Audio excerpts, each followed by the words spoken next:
Welcome, everybody. So glad to be here with all of you tonight. We're going to have a good show, just like we always do. Let's do it. Spoken of the American century. I say that the century on which we are entering can be and must be the century of the common man. A radical redistribution of economic power. I mean, we know that racism is just a byproduct of capitalism. Everything would be all right if everything was put back in the hands of the people. We need a government that will make sure Americans are taken care of and organize the economy to serve the people, not the profits of a wealthy few. We now have the techniques and the resources to get rid of poverty. We got to start getting out there with the people. Get out of the movement and get to the masses. We need a government of action.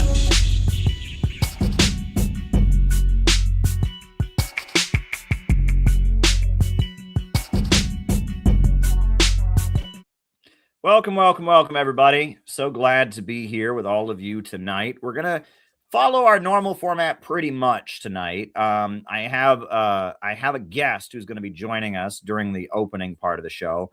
But basically, the way it'll be is first it'll be the opening remarks and guest. Then we'll do the roll call. And then after that, I answer any questions that you all have. So if there's something you would like me to talk about in the second half of our program, I need you to go to, if you're on Rumble, send me a Rumble rant. If you're on Cash App, you can Cash App me at CalebMoppin22. But the best way, the absolute best way, is go to buymeacoffee.com and send your question. It's perfect. Great way to send your question. You can go as long as you want. I've had people send me whole essays before that I've read on here and reacted to. You can be anonymous. It just says someone. So I don't even have to know who you are. You don't have to set up anything. So that's just the best way to do it. So go to buymeacoffee.com/CalebMoppin. Send me a question to answer in the second half of our program.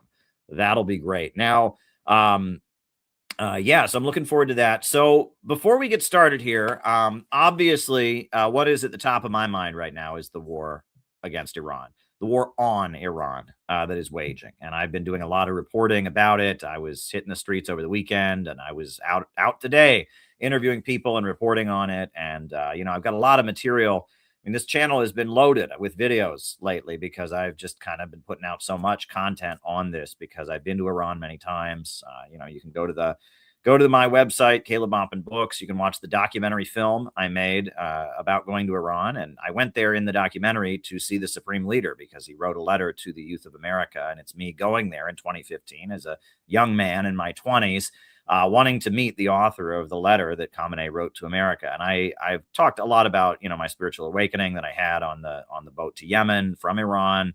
And so the war on Iran is the top of my mind. And I did an interview this morning with another Iranian YouTube channel. I was interviewed on Iranian TV, and it's at the top of my mind. Trump just gave a press conference, which I saw bits and pieces of. I didn't watch the whole thing because it's just too much to stomach. But at the press conference, I will say they confronted Trump about the all-girls school that was bombed, in which it looks like 136 of the girls who attended this school were killed.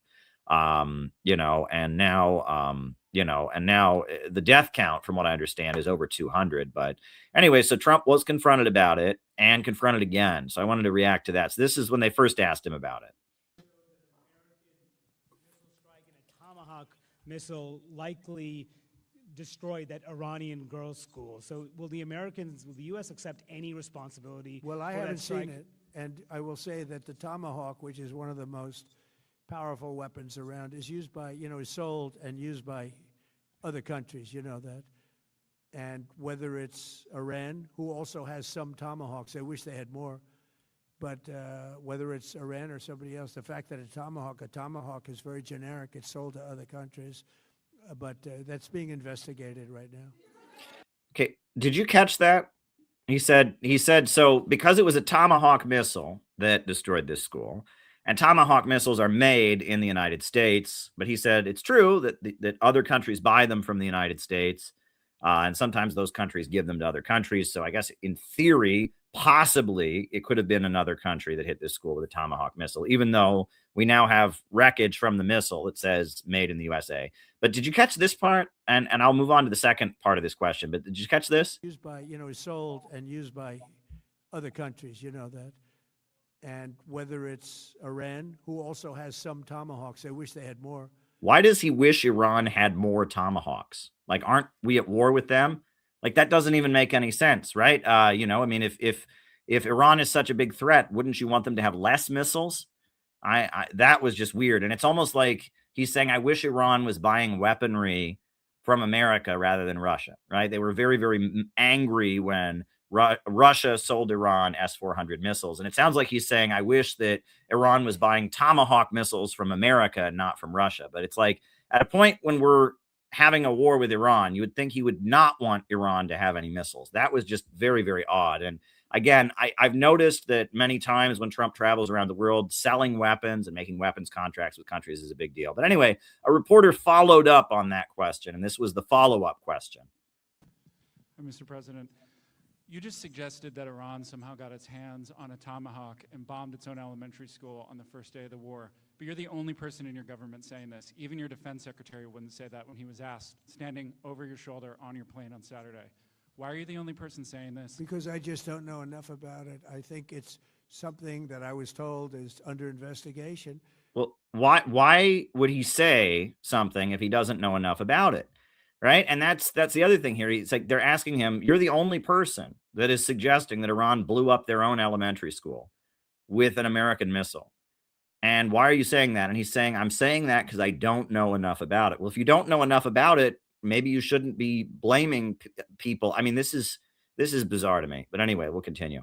Even your defense secretary wouldn't say that when he was asked, standing over your shoulder on your plane on Saturday. Why are you the only person saying this? Because I just don't know enough about it. I think it's something that I was told is under investigation. But Tomahawks are used by others, as you know. Numerous other nations have Tomahawks. They buy them from us. But I will certainly, whatever the report shows, I'm willing to live with that report.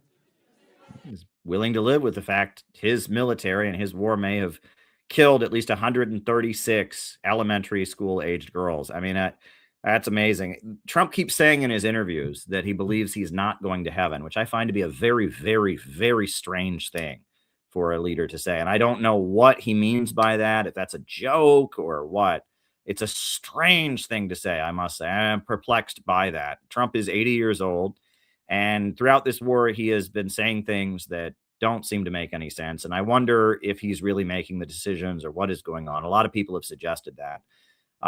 So I just wanted to react to that press conference before we got any further. But, you know, speaking of going to heaven and religious matters and all of that, I'm really excited to bring back my friend Luke. How you doing, Luke, from 12 Gates? Doing well, Caleb. How are you?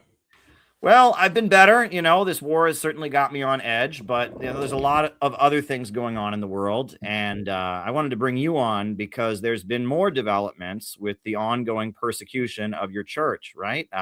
You know, and so, you know, last time you were on here, we talked about Dr. Hak Ja Han Moon, who is one of the most important advocates of world peace. I mean, has done more to bring reconciliation between North and South Korea than anyone else on the continent that I know of, right, on the Korean Peninsula. I mean, she is like one of the main friends, and she's in jail right now as her trial proceeds. And, you know, I know that's a devastating thing for your religious community. And, you know, I mean, we've been in part of the demonstrations demanding her freedom and all of that. But there's also been another development in the persecution of the Unification Church in Japan, if I understand correctly. Can you fill us in on that? Yes, that's right. And of course, compared to war, these issues may seem on the surface insignificant, but Tokyo's High Court has recently upheld the order to dissolve the entire Unification Church in Japan, which means every single assets that are such like churches that believers worship at, youth centers for people my age and a little younger and a little older than myself, are subject to seizure and liquidation by the government of Japan. And so unificationists are very worried that they will quickly have all their places of worship taken away for a dissolution that is just about, in my opinion, unconstitutional, according to the Japanese constitution, which demands that the only time you can ever dissolve a religious group is if it has caused criminal harm to the society. There have been many civil lawsuits because of coercive donation practices, and recently the Unification Church in Japan has taken accountability for it and offered payouts. But let me be clear, those are civil cases. No criminal activity, no criminal harm, violence, for example, or killings or theft have been alleged by the Unification Church in Japan. And yet still, the courts are deeming it is criminal activity that is harmful to the society, and therefore it must be dissolved. And for me, that's totally outrageous. It's an outrageous legal precedent, as, like you mentioned, in South Korea, President Lee is looking at what's happened in Japan and has already, as of January, hinted that he would like to dissolve not just the Unification Church, but other churches that, in his words, are harmful new religious movements, who made him an expert, who's making the government an expert on religion. It's one thing for the government, in my opinion, to hold the people, including, religious people, religious institutions, accountable for their actions. I'm in full support of that. And I'm not saying the Unification Church is perfect, but what it's doing is stepping way over its bounds of responsibility and is going into authoritarian territory and dangerous territory, in my opinion. Yeah. Wow. I'm trying to understand that, right? I live in America, and religious freedom is one of our biggest principles here. And I think that's actually a really, really important part of our identity as Americans. I have a friend from Britain, and she's a communist leader in Britain. And, when I talked to her about being a Christian, and when I talked to her about, CPI and our orientation, we talked about religion and how, she reflected on the fact that, it's funny because in Britain, people just don't go to church, right? It's just not in the culture in the same way. But Britain technically has a state religion, right? The Church of England is the state religion. And it was interesting because as we talked, I realized that the reason we don't have a state religion in America is because we care too much about religion. If there was a state religion in America, there'd be riots in the streets because everyone would be mad it wasn't their state religion, right? All the 13 colonies, I believe 9 of the 13 colonies did have state religions, right? Virginia and Maryland were Catholic. Massachusetts was Puritan, and Roger Williams started like the first Baptist church in America in Rhode Island, and Pennsylvania was Quaker. And then the founding fathers came together and they said, in order to keep this country together, we need to make sure that everyone can practice their religion without the government interfering with free exercise. And on the other hand, we need to make sure that we never have an official state church in America. And so because of that, we're a very, very, very religious country. You cannot say that America is not a religious country, but it's because we're so religious, we respect people's religious freedom. And I know Japan has like a very different history with all of this, right? I mean, I know that the first Christian missionaries came there in like the 1700s, and they led like a rebellion of the peasants against the samurai, right? There was like an uprising, the Shimabara rebellion. And so for like 200 years, it was illegal to be a Christian in Japan. And there was heavy persecution. They used to like crucify Christians by the ocean and let them drown in the tide. And it was like for 200 years, Christianity was illegal. But then when it came back, it really flourished. And then there was the period of fascism in the lead up to the Second World War. And I think there was heavy suppression of Christians during those years because it was considered to be a non-Japanese religion. And a lot of the priests and nuns and monks and pastors were against Japan being militaristic and expansionist. So a lot of them were persecuted. But from what you're telling me, Japan does have freedom of religion now, but they just decided it doesn't apply to your church. Yes, in its constitution, it does have freedom of religion. However, we have to remember that the United States Constitution is extraordinarily unique. It has although not the Constitution itself, in the Declaration of Independence, this idea that there is a universal creator that is acknowledged and everyone is created equal by that creator. No other country really has that underpinning its religious freedom. And that's why, in my opinion, America is so protected.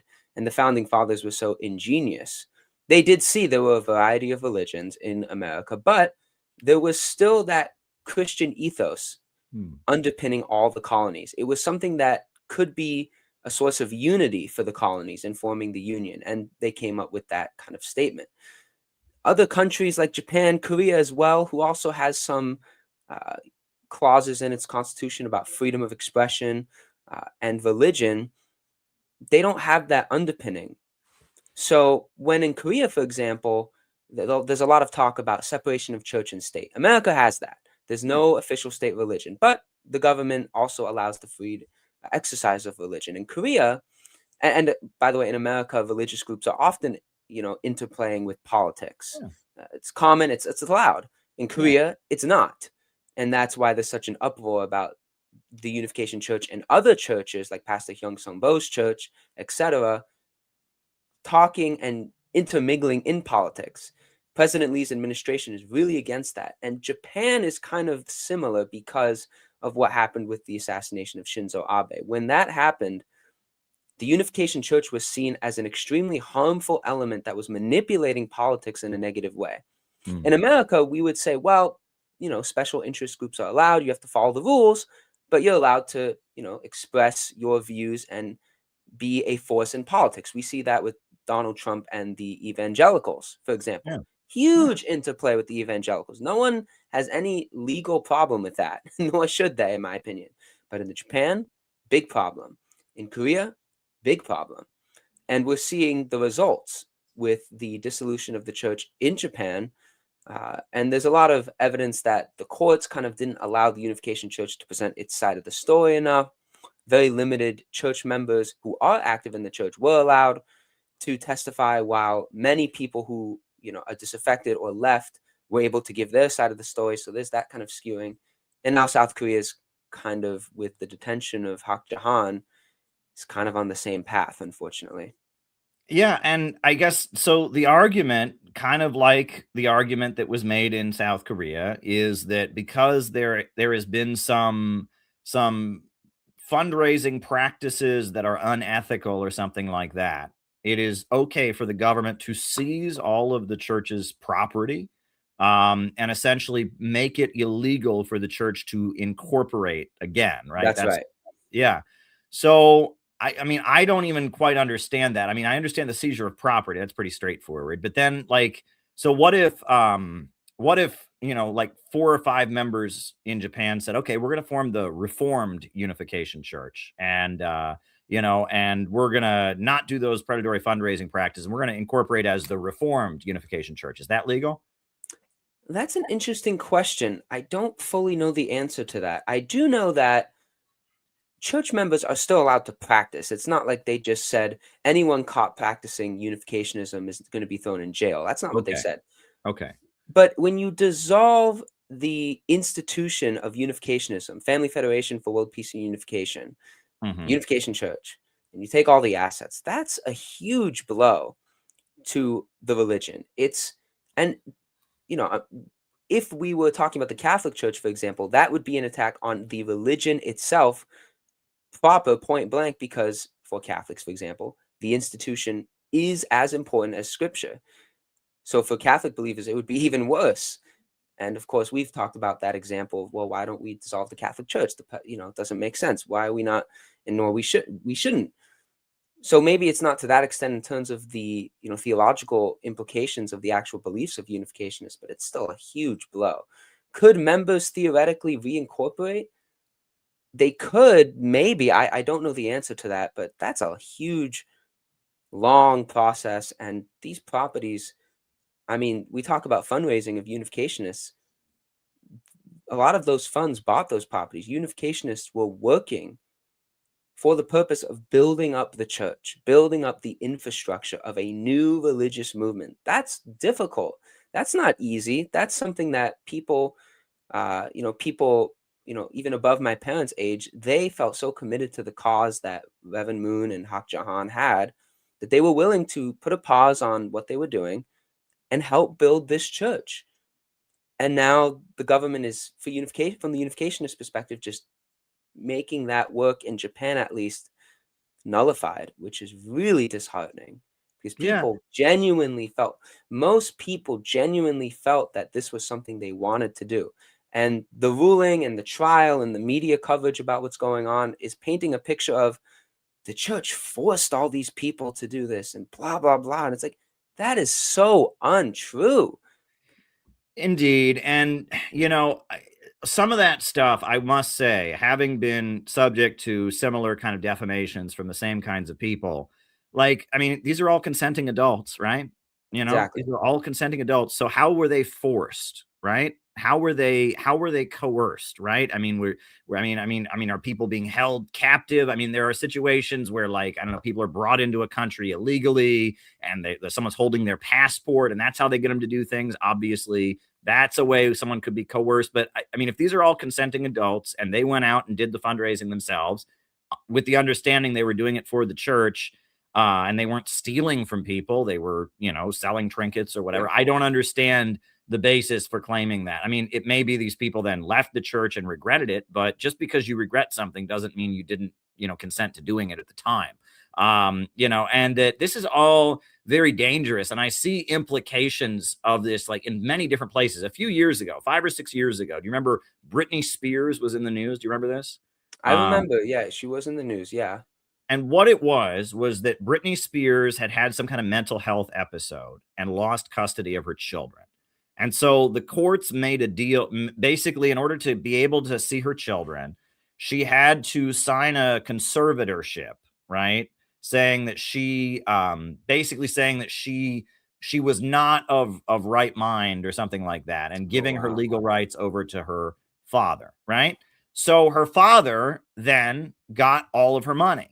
And she was, like, doing shows in Las Vegas and stuff like that. And she wasn't getting any of the money. Her father had the control. And ultimately, there was a legal battle and she got out of it. But even the New York Times ran pieces about, like, by declaring that she was not in her right mind, they nullified her rights as an adult, right? And they used kind of the laws that are used, like if someone, like if an elderly person, right, gets dementia, right? Obviously, they can't be making legal decisions. And, there are procedures in place, where, you don't let someone who's, like, mentally disabled, like, so can't go buy a firearm, for example, right? There are ways you can get someone to be declared to be not.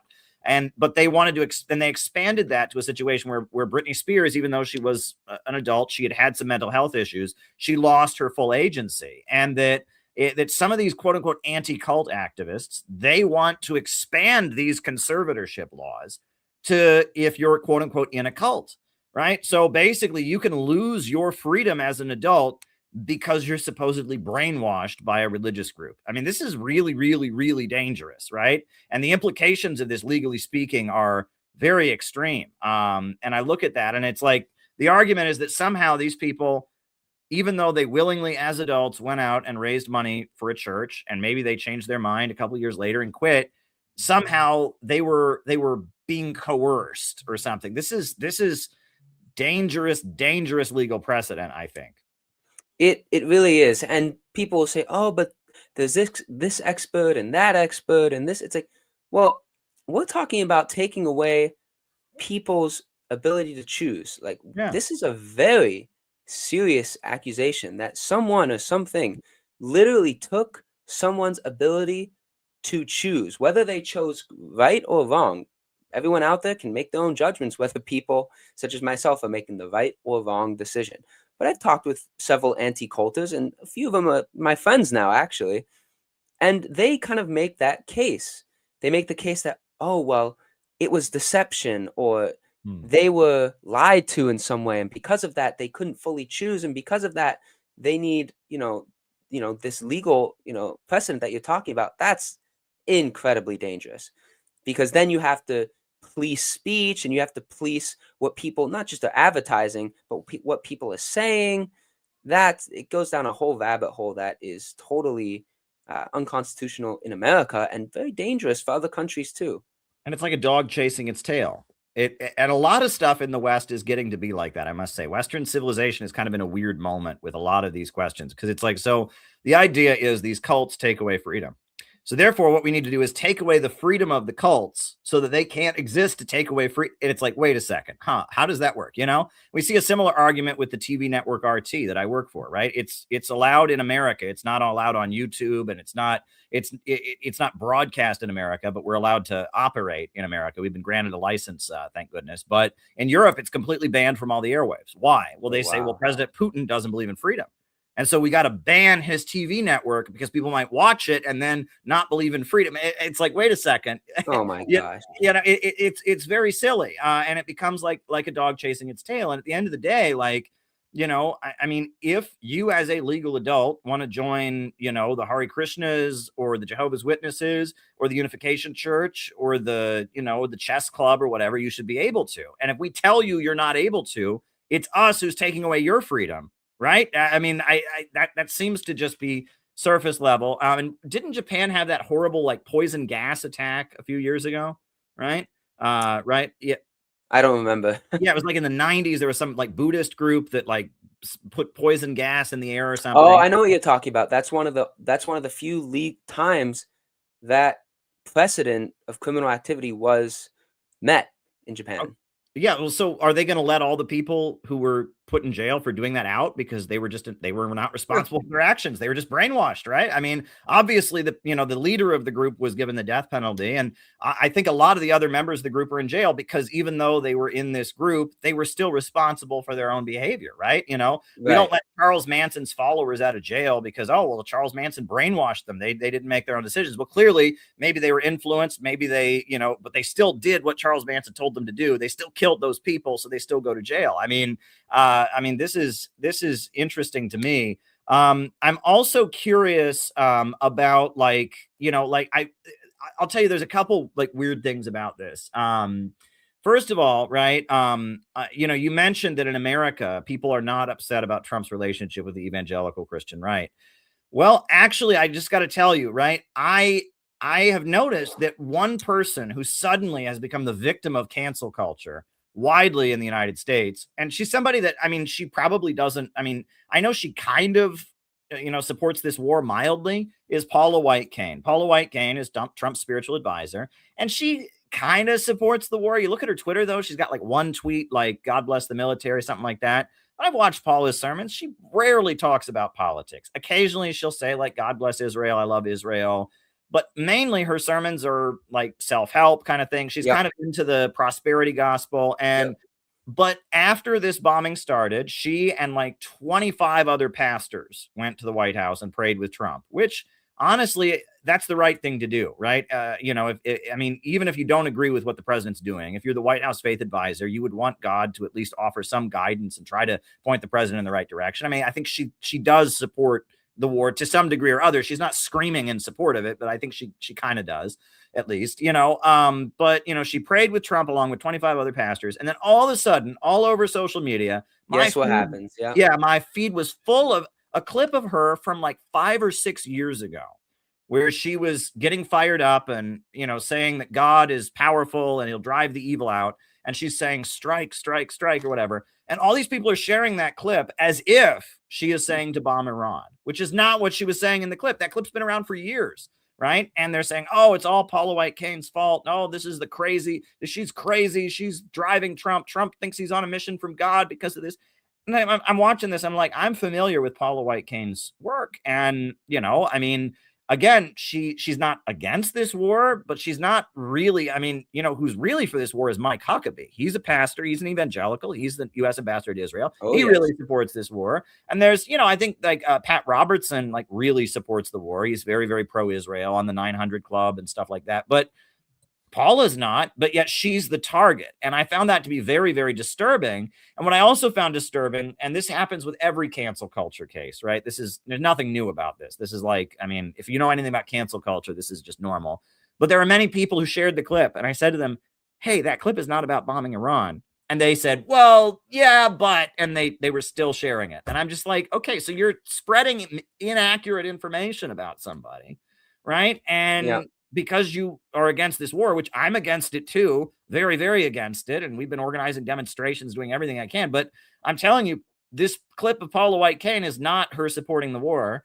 And she's got very, very little to do with the war. I doubt Trump discusses Middle East policy with her. I mean, there's, you know, so I saw that and I was just like, what is going on here? And then I know that Paula White Cain is a friend of Haq Jahan, and the two of them are close speaking. And I see this as linked. I hate to sound paranoid, but I see the fact that she's been singled out this way and that she's friends with Dr. Haq Jahan. I see that as perhaps linked to what these forces are doing in Japan and South Korea. Am I on? Oh, absolutely. I think that's very true because in my opinion, and I'm kind of very mixed feelings about the war, unificationists are extremely anti-war. However, unificationists also see war as a secondary means for God to complete his will if peaceful resolution doesn't come. So for me as a unificationist, I'm very mixed feelings about the war. However, it's something I've noticed a lot online, and some people call it woke right and all these things. I don't like to go that far. However, it's this hysteria of anyone that has any remote tie or support or clip or anything to Israel, and it's like, you're bought by Israel and you're in favor of the war and you're in favor. It's like, this is hysteria. Not everything anyone says or does is because somehow they're bought and paid for by Israel. I'm not the biggest fan of Israel. I'm also not the biggest opponent of Israel. So for me, I see, Paula White, getting attacked on X, and it's like, I mean, come on, people. And the thing is, Haq Jahan takes the same perspective, as, the co-founder of unificationism. For her, whenever she's asked whether a war is good or not, her main answer is just stop the war. When the Russia-Ukraine conflict broke out, that's all she talked about. She said, there's some, there needs to be peace in Europe, and certain countries and people need to take responsibility. And that's what Shinzo Abe said too before he was killed. He wasn't taking Russia's side, but he said, let's stop this, right? And that's what Trump said on the campaign trail. They asked him, who do you want to win? He said, I don't care who wins. I just want this war to stop, which I really admired Trump for saying. That took courage to say that, because we have this anti-Russian atmosphere in America. So I was really impressed that Trump said that on the campaign trail.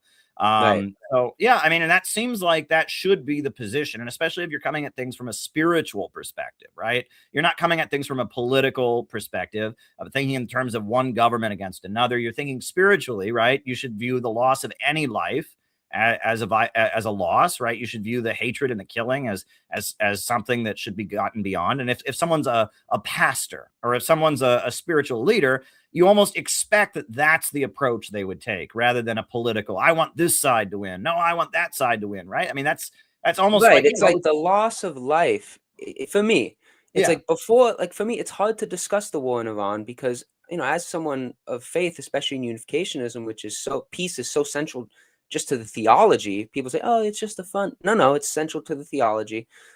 It's very difficult to discuss the war without first just, feeling and like, this is just terrible. Like, God we believe is a heavenly parent, and his children are just slaughtering one another. This is terrible. And that's Haq Jahan, who's called the mother of peace. A mother's heart is just stop the fighting.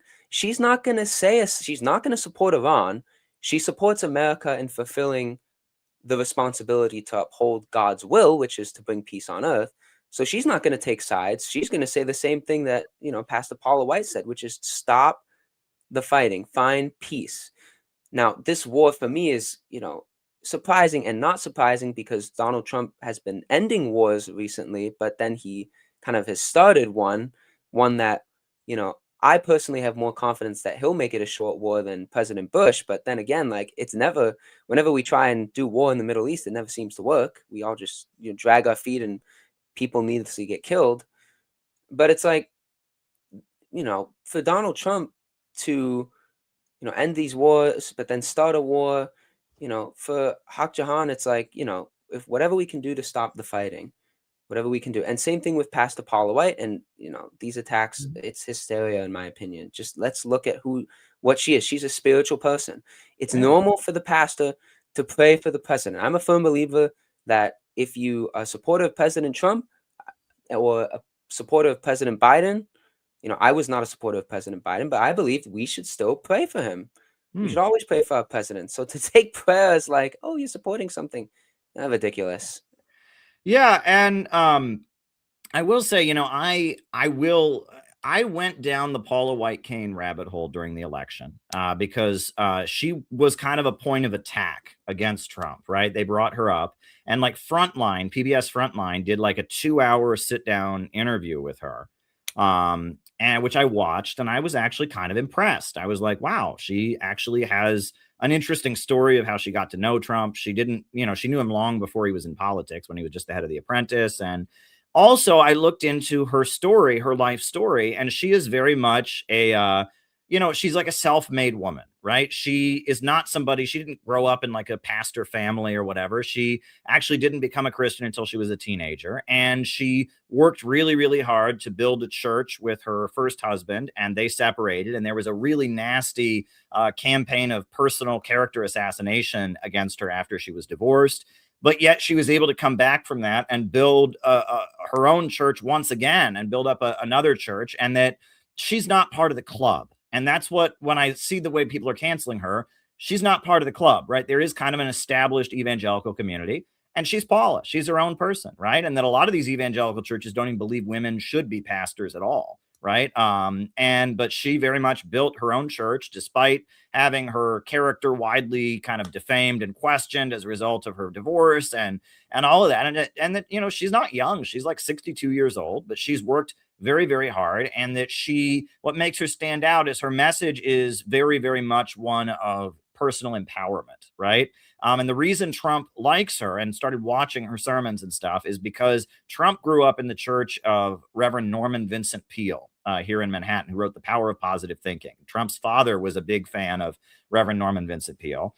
And that Paula White Cain, I guess she has adopted a lot of the theology of Norman Vincent Peale and kind of modernized it. And that's the basis of their friendship. Like in the 90s, he took her golfing and they got to know each other, and they're very close. And, as much as I don't like what Trump is doing, and as much as I mean, Paula is a very big supporter of Israel. I am not, so we don't agree, but I respect her on some level as a person that I think is sincere and genuinely believes what she is saying.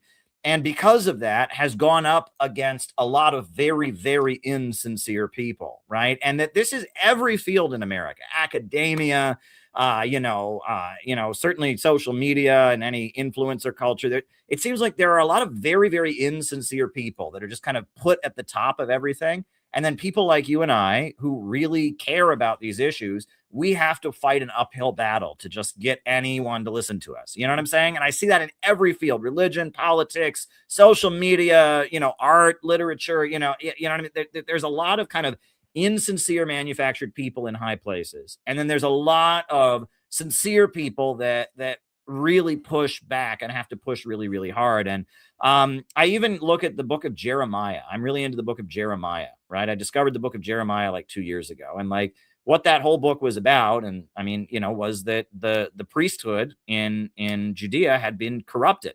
And Jeremiah was just an ordinary man who had the gift of prophecy and could see that the priesthood had been corrupted and called it out. And the priesthood went out to persecute him, right? Because they had become lukewarm, to quote the book of Revelations, they'd become lukewarm, and he was full of the passion. And he said, look, if we don't change our ways, we're going to lose the kingdom of Israel.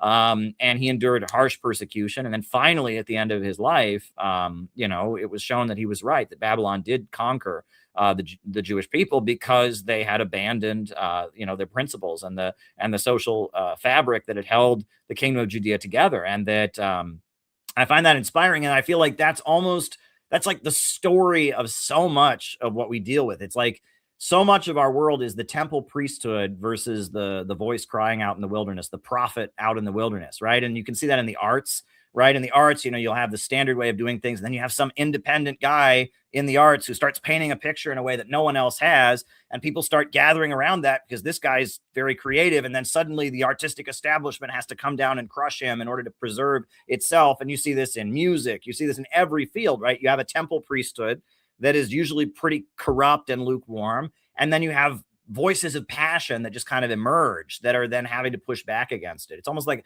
a way society is developed. What do you think of that? Yeah, I think that's very true. I think it's easy to give bad news and it's harder to give good news. It is hard. Like Hak Jahan as an example. She's giving, overall good news. It's like, hey, we can build the kingdom of heaven right now, and we can build world peace right now. That's good news. That's not usually what's popular. You're saying a similar message with the Center for Political Innovation. If we stop all the imperialism and other nonsense, your message is we can build world peace right now.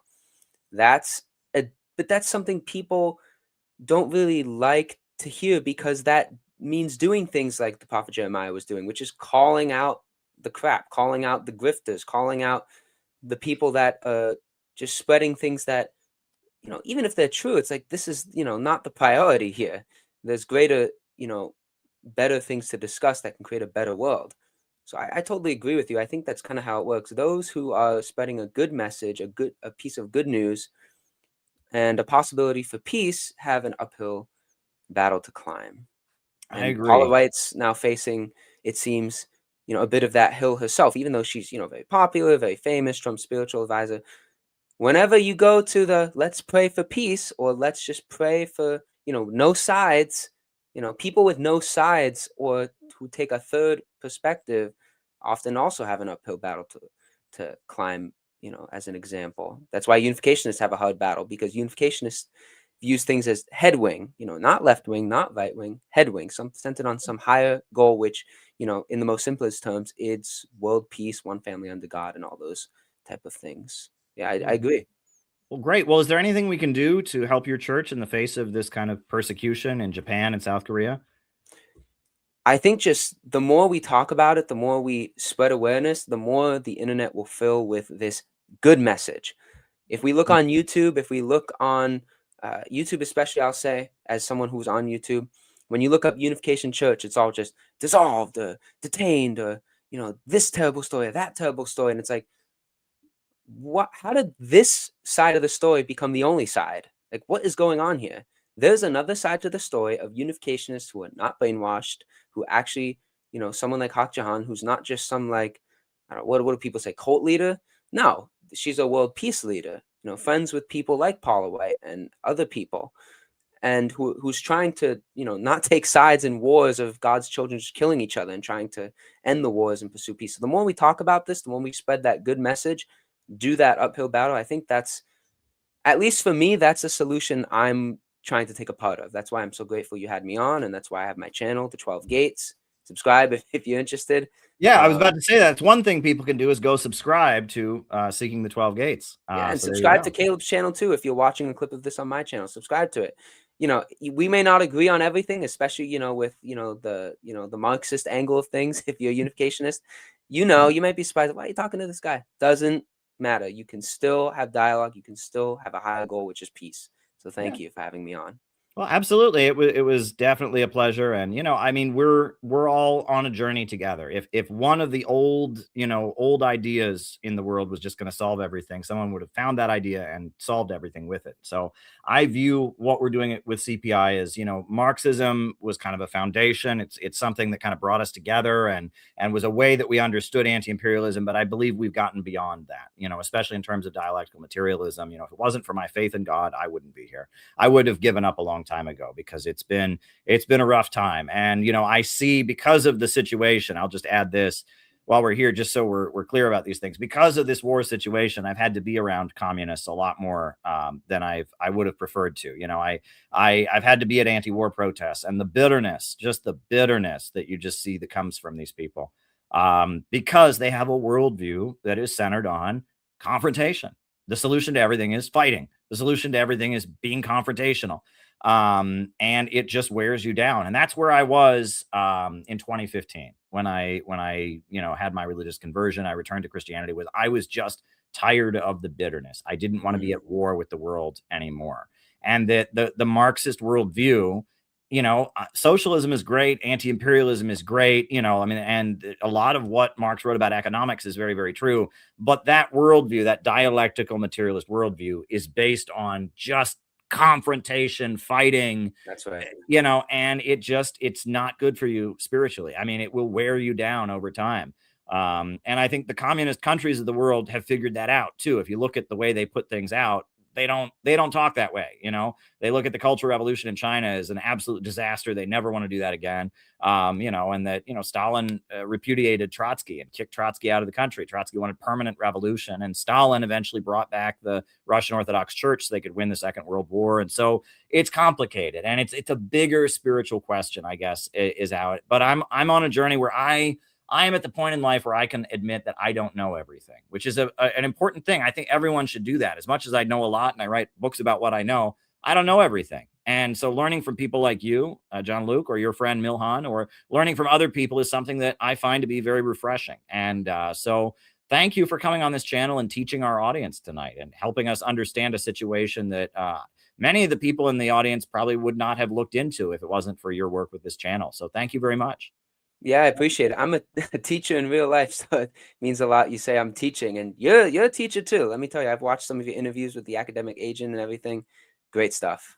Well, thank you. Thank you. Well, Jean-Luc, I'm sure we'll have you back as this case develops. So be in touch, and thank you very much. Thank you so much. Take care. Yeah. Always great to talk to Jean-Luc. He's a brilliant guy, and he's got very, very useful insights. And I thought it was great to just bring him on.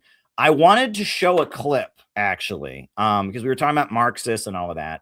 At the Center for Political Innovation National Gathering this summer, I honored somebody who I didn't agree with, an older guy named Marty Goodman, who was a peace activist in New York City. So this is me honoring Marty Goodman at the CPI national convention, like the Chicago sessions that we did. I just wanted to show this clip. The person I would like to honor was a guy named Marty Goodman. Marty Goodman was a man who was born into a communist family in New York City. He got involved in the struggle against the Vietnam War as a young man, and he was really involved in building peace demonstration. He was in the Socialist Workers' Party, and he was in some other organizations that came out of that. He was a transit worker. He drove the subway train in New York City. He actually saved someone's life on the subway. So a woman had tried to commit suicide and jump in front of the train, and he jerked the train to a stop and saved the person's life. And so the city of New York gave him an award for this, and he turned down the award in protest of the way the transit workers were having their treatment cut, and he kind of embarrassed the MTA authority, turning down their award. But the reason that I know Marty Goodman is because in the final years of his life, he was dedicated to freeing Julian Assange, and that became the cause that he was obsessed with. And every week they had a protest in front of the British UN mission, every week. And I worked near there at the RT studio that used to be there, and I would walk by him, and sometimes he would be the only one there with a sign, "Free Julian Assange." He'd be the only one. And sometimes there'd be 5 people, sometimes there'd be 10 people, and sometimes it was just Marty. And I would run into Marty on the subway, and I would run into Marty in my neighborhood. And he always wanted to give me a newspaper, and he was always dedicated to freeing Julian Assange. And he died 3 months before Julian Assange was freed. And so when Julian Assange got his freedom, I thought of Marty Goodman and how happy Marty Goodman is in the next life to see that the cause he dedicated himself to in his final years finally had fruition. Julian Assange was able to return home to be with his family. And so Marty Goodman is a great comrade. Marty Goodman, presente. Marty Goodman, presente. Yeah, and I was thinking about Marty Goodman today, and I just want to share with you all because there's an aspect of the Marty Goodman story that was brought back to my attention this afternoon. Shout out to Jessica if you're watching. Jessica reminded me of this aspect of the story, but it must be told, right? So Marty Goodman, right, was a lifelong socialist anti-war activist in New York City. I probably first met him in maybe 2010, 2011 when I first moved to New York City. Might have been maybe 2009. I might have seen him at something before that. He was a short fellow. He was a transit worker, nice guy. But in the final years of his life, before he died last summer, in the final years of his life, he was critical of the trans stuff. He thought, hey, maybe there's some issues with, people that are born men going into women's bathrooms. Maybe there's some issues with people that are born male participating in women's sports. And, maybe having people get their body changed at very, very young ages isn't correct. Something like that. He just made these comments. And the response of the far left was to shun him and to just absolutely shun him. And that a good friend of mine, she said that, like, in the final months of his life, the last time she ever had dinner with him, he was in tears. He was deeply hurt, deeply hurt by how people that he had marched with for decades, people that he had gotten arrested alongside, wouldn't speak to him over daring disagree about the trans thing, and it's not like he was a bigot. He wasn't going around beating up trans people. He wasn't calling trans people weird or anything. He was just raising some concerns about that issue. And people that were his age, other older people who had been close to him, in order to follow the party line, they cut him off. And, it's interesting because that was done to me as well. Right. The memo got sent out by pro-NATO people on social media that I was a secret Nazi. I was a white supremacist. I was the most evil person who'd ever existed. And these people all did that to me as well. But Marty didn't. And I remember Marty would speak to me. And I mean, he didn't agree with me. And he said, I don't agree with the way you like Alexander Dugin. I don't trust that guy and stuff like that. And I said, fine. But, he didn't cancel me and I didn't cancel him. Right. I mean, I don't really, I was at the time he was getting canceled. I was way past canceling people, but we were both above that. And that these leftists, these people in communist groups, right. The fact that they would cancel their lifelong friend over a mild disagreement about an issue that, is pretty demanding. I mean, if you're demanding that people with male genitalia compete in women's sports and change in women's locker rooms, that's a pretty big demand, right? And and just asking a question about that gets you subjected to, that kind of defamation. You remember this YouTube channel, my position was always, I don't care, but I dared interview Jyoti Brar, and she stated her position. And then Thought Slime, this slime ball, Canadian YouTuber with a huge channel, made a smear piece against me. And then all kinds of people, it was just sent out, these videos with hundreds of thousands of views. Caleb is a bad person, right? And I lost all kinds of friends. And it's like, these kinds of groups, like these people are, I mean, this is an unhealthy current, right? It's an unhealthy current, that's all there is to it. It's just an unhealthy current. And actually it's funny because this is what they say about cults, right? And that's the crazy thing. Right. This is what they say about cults, right? Is that cults, if you disagree with the cult, you have to shun the person or whatever. Well, I mean, these people, they're the same ones that are always calling anyone who disagrees with them a cult, but they also, they also shame people, you know what I mean? And they also shun people and cut people off. And so Marty Goodman, part of the reason that I appreciated Marty so much is when I was shunned and cut off by all these people that I'd been very close to, that I'd like slept over at their houses. And, they were like my family when I first lived in New York for the first, 6 or 7 years in New York. These people were like my family. And the fact that they just cut me off over, my career taking off at RT, basically, it was quite painful for me. And, and when they did that to him, I obviously thought it was wrong. And that there's something deeply unhealthy. At the end of the day, look, and I'll just be real with all of you, right? My understanding, right? If we just want to talk about what we're for, not what we're against. My understanding is that the reason we have all these wars around the world is rooted in our economic system. We have an economic system where profit determines production, and a small group of very, very wealthy people own the economy and operate it for their own profits.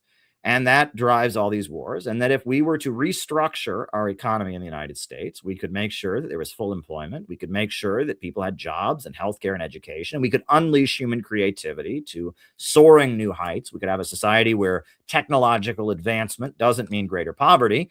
And that would also put us in a situation where we weren't having all these wars around the world, because we would be able to rationally organize our economy in a way that we could have win-win cooperation with people around the world. Now, that message I strongly agree with. I really do strongly agree with that. And, and I think that message makes sense. And actually, I don't understand why that message should accompany bitterness, why that message should accompany confrontation. And I also, when it comes to the LGBT thing, right? Cuba is a very pro-LGBT country, and they have LGBT education in their school system, and they have gay marriage and things like that. But China, not so much. North Korea, not so much. Right? Definitely not in Russia. Definitely not in Iran.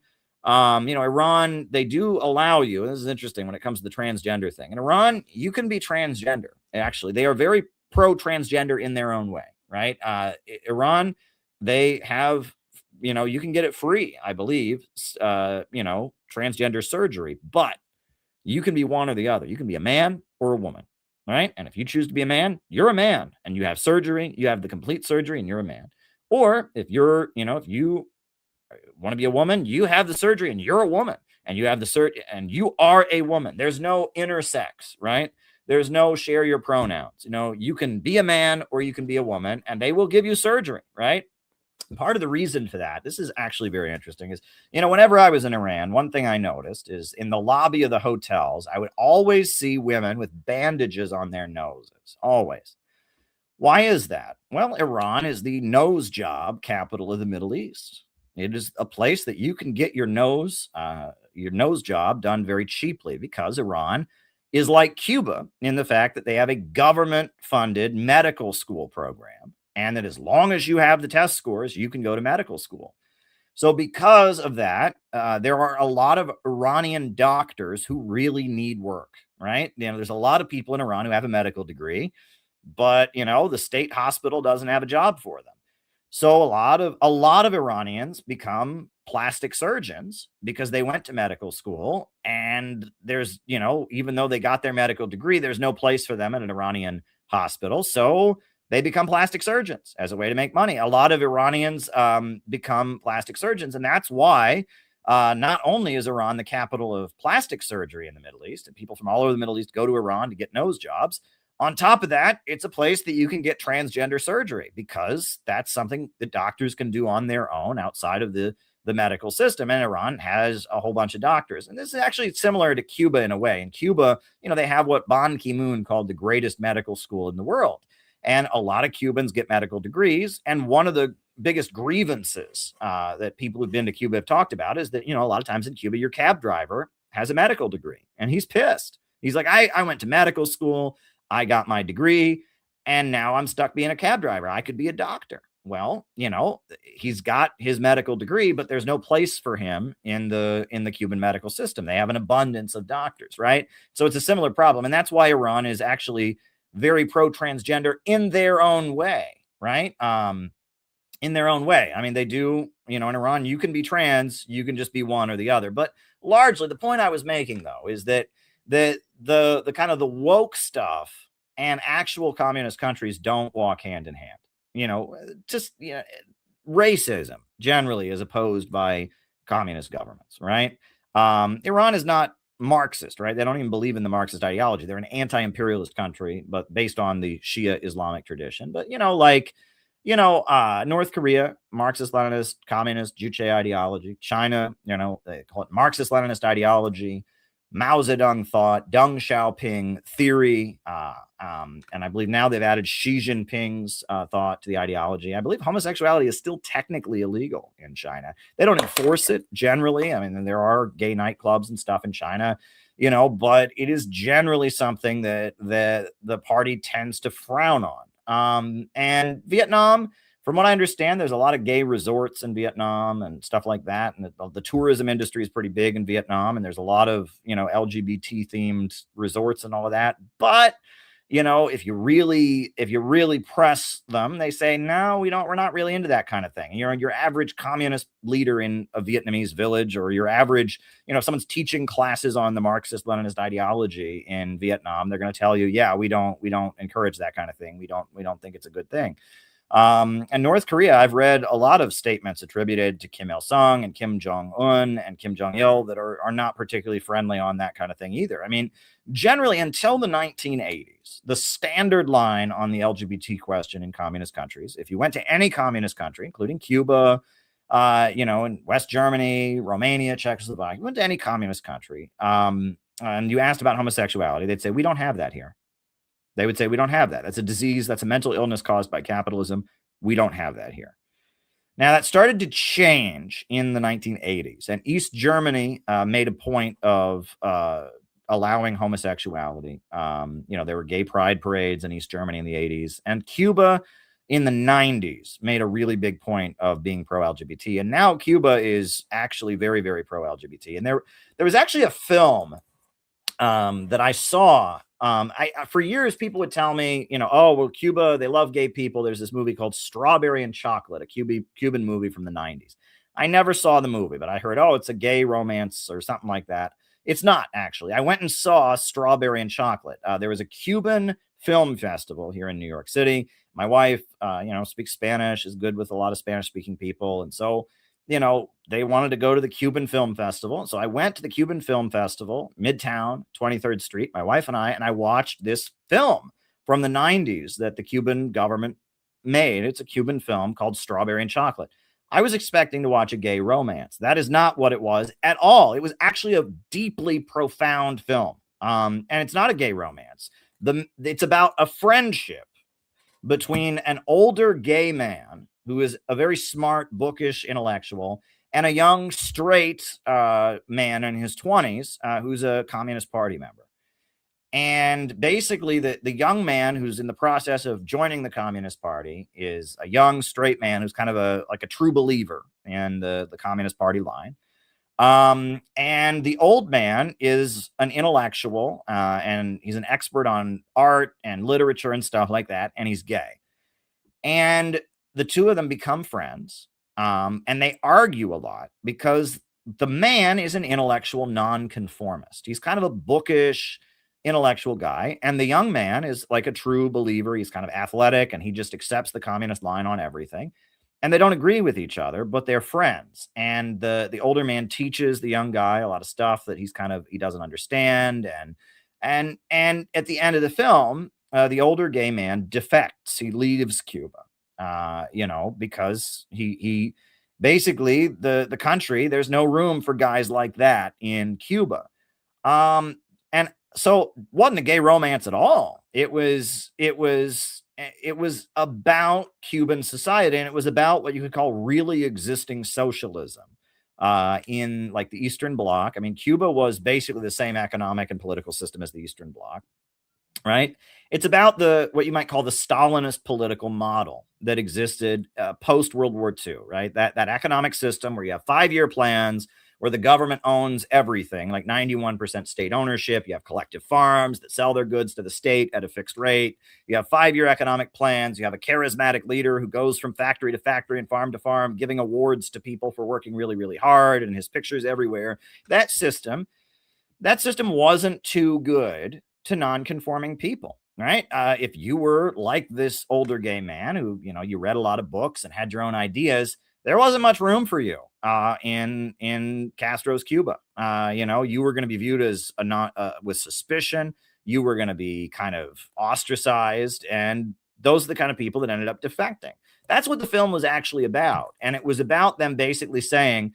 And then the other thing, this was kind of hinted at in the film. I didn't mention it. At one point, he talks about the Prague Spring, which was 1968. It was an anti-communist revolt in Czechoslovakia in 1968, and he hints at Prague Spring, and he talks about some other things, but they don't exactly spell it out. But those are the people that overthrew communism in the Eastern Bloc. It wasn't average people. It wasn't your average person working in a collective farm. It wasn't your average person in a factory. It was your college professor. It was your, guy who went to medical school and couldn't get a medical degree. It was people that are creative, people that are non-conforming, people that are smarter. It was that smarter layer of people that the Soviet system, in a lot of ways, stifled them, didn't have much room for them. And they very much felt like they couldn't fulfill their potential in the Eastern Bloc. I think this is something that for years I wouldn't have even acknowledged this reality, but watching this in a Cuban government film, and hearing people talk about it, that, and especially for example, during the Cultural Revolution, these kind of people, the creative people, the non-conforming people, they were miserable, right? If you had an art class for school and you drew a picture that was very original. Somebody, the other students might decide, well, that's got some counter-revolutionary messaging in it. I don't know if that, and you could, potentially get, beaten up or, forced to wear a sign around your neck, marching around repenting for your, it was pretty awful, right? And that the Cultural Revolution in China, the kind of mob rule that existed, was pretty awful. And when Zhou Enlai, the foreign minister of China, when Zhou Enlai died in China, there was a riot at his funeral. It was a few months before Mao died, 1976. It was not the Tiananmen Square events of 1989, but the Tiananmen incident of 1976. And what had happened was it was a lot of young intellectuals, engineers, teachers, and scientists had seen Zhou Enlai as their protector. It was Mao's wife and the Gang of Four that would persecute the intellectuals. And Zhou Enlai was known to protect them. And so when Zhou Enlai died, they had no one to protect them, and they had an anti-communist riot in Tiananmen Square in 1989 or 1976, right? The Tiananmen incident in 1976. And what that was about was that there were a lot of people that in the really existing socialism or the Stalin era model that China had at that time, they felt very, very trapped and very, very threatened, and that when Deng Xiaoping came to power, and I've read the speeches of Deng Xiaoping, and actually I will tell you that, there is a lot of people that have it in their head that Deng Xiaoping, it was just this, it was just socialism or communism in words only, right? It's actually not. You read Deng Xiaoping's writings, read the conversations that he had with the government of Zimbabwe, for example, the dialogue he had with the government of Zimbabwe, read the conversations he has with other communist leaders. He explains the market reforms in China, and he explains them in very brilliant language. And he explains why, he says the quote that's always attributed to Deng Xiaoping that I find to be brilliant is he says, "Poverty is not socialism, but to be rich is glorious." Now, what does that mean? Poverty is not socialism. See, it's funny because on the one hand, people hear that and they say, wow, he's totally dumping the communist ideology. Not the way he understands it. But also, when he says poverty is not socialism, he's also attacking the American ideology. Because you and me, if you're an American, you've been raised to believe that socialism and poverty are synonymous, right? I used to go out and sell communist newspapers, and people would say to me, oh, those are really nice shoes you're wearing. I thought you were a communist, right? And that, you've got money, you're buying things, you can't be communist, right? We've been taught that socialism and poverty, that like being a socialist means you're against having wealth, right? That's what we've all been taught, right? That socialists celebrate poverty and demonize wealth. And American leftists take this on too, right? They dress really, really shabby, and they, it's like, oh, I'm grungy. I'm like the poor. And that's kind of insulting to people that are actually in poverty. I've heard stories of, it's like, it's Friday night in a working class neighborhood, and all the working people are dressing as nicely as they can to take their girlfriend or their wife out for dinner or go out with their friends. And then there's the local communist group standing on the street corner in their ripped jeans and their flannel shirts. And they're like, I'm a working man, buy my newspaper. And people look at them like, what is wrong with you? And they're all, of course, from very, very wealthy families. Maybe they were recruited to the communist group at Harvard or Yale. And, we've heard all of that, right? It gets to be insulting and weird. But when you really get down to it, right? If you read Critique of the Goethe Program, Marx actually says, equality will only come about as the basis of vast abundance. Let that sink in. The only way you can have equality is with abundance.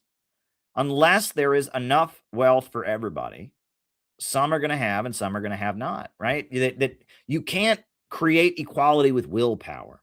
The basis of building a world without classes, a world where, people can just do what they want to do from each according to his own ability to each according to his needs. The basis of such a world is abundance.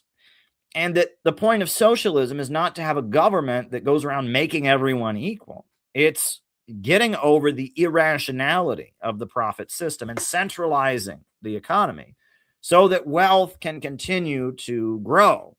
and that with central planning, you can get over the irrationality of the market where poverty leads to abundance. People become homeless because there are too many houses. People become hungry because there's too much food, where the market gets saturated with products and people are poor and businesses fail and things fall apart because we've created so much wealth, which makes no sense, right? But if we can get over that with central planning and we rationally organize the means of production, so profits are not in command, but rather human reason and central planning is in command, then growth can continue indefinitely. And we can march toward a world of vast abundance, right? And that's what Deng Xiaoping was saying. Poverty is not socialism. To be rich is glorious. That's what he was getting at. And he was saying, look, in China, before Deng Xiaoping, you had the Gang of Four. And the Gang of Four claimed in like 1973, 72, that China was entering the early stages of communism. How is that possible? Right? China was still a deeply poor country. Most of the country didn't even have electricity back then. How could they be in the early stages of communism?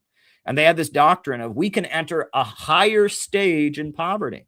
He said, you can't enter a higher stage in poverty, right? The point of socialism is to increase the productive forces. And he said we should use the market to increase those productive forces. We can't let the market have total control. We have to organize the economy. But at the same time, if we can have people open private businesses, great. And in one of his speeches, which I quote in the City Builders book, he even talks about how he feels that teachers don't get paid enough.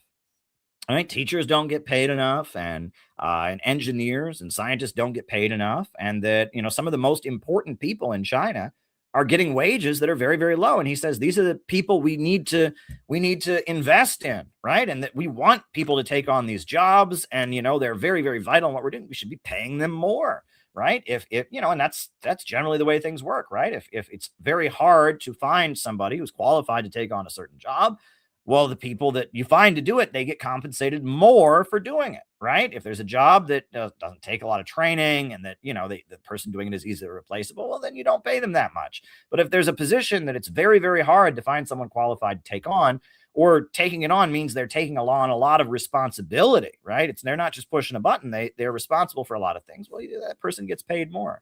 So, these things are interesting. And I could talk about them all night, and I'm glad you all are here, and that's what's special about this channel.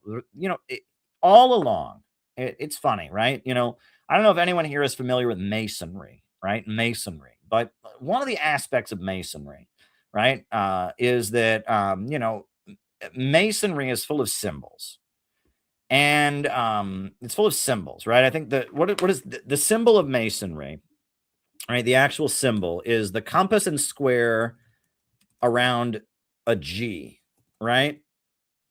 I'll put it on the screen, right? This is the symbol of the Masonic order. Let me put it on here, right? And the reason that I'm bringing this up, right? Because it's funny. I was thinking about this today, right? But in Masonry, everybody knows that this symbol is the symbol of the Masonic order, right? The Freemasons, right? It's a club for old men who like to, play cards, and, and they wear, fez hats, and it's just, it's like a symbol, right? Masonry. Let me put it on this, let me put it on here. This is the logo of Masonry. Right. And, all right, let me put it on there. The logo of Masonry, right, is this, right? And you're not supposed to know what it means. I don't know why it is not letting me put it on the screen.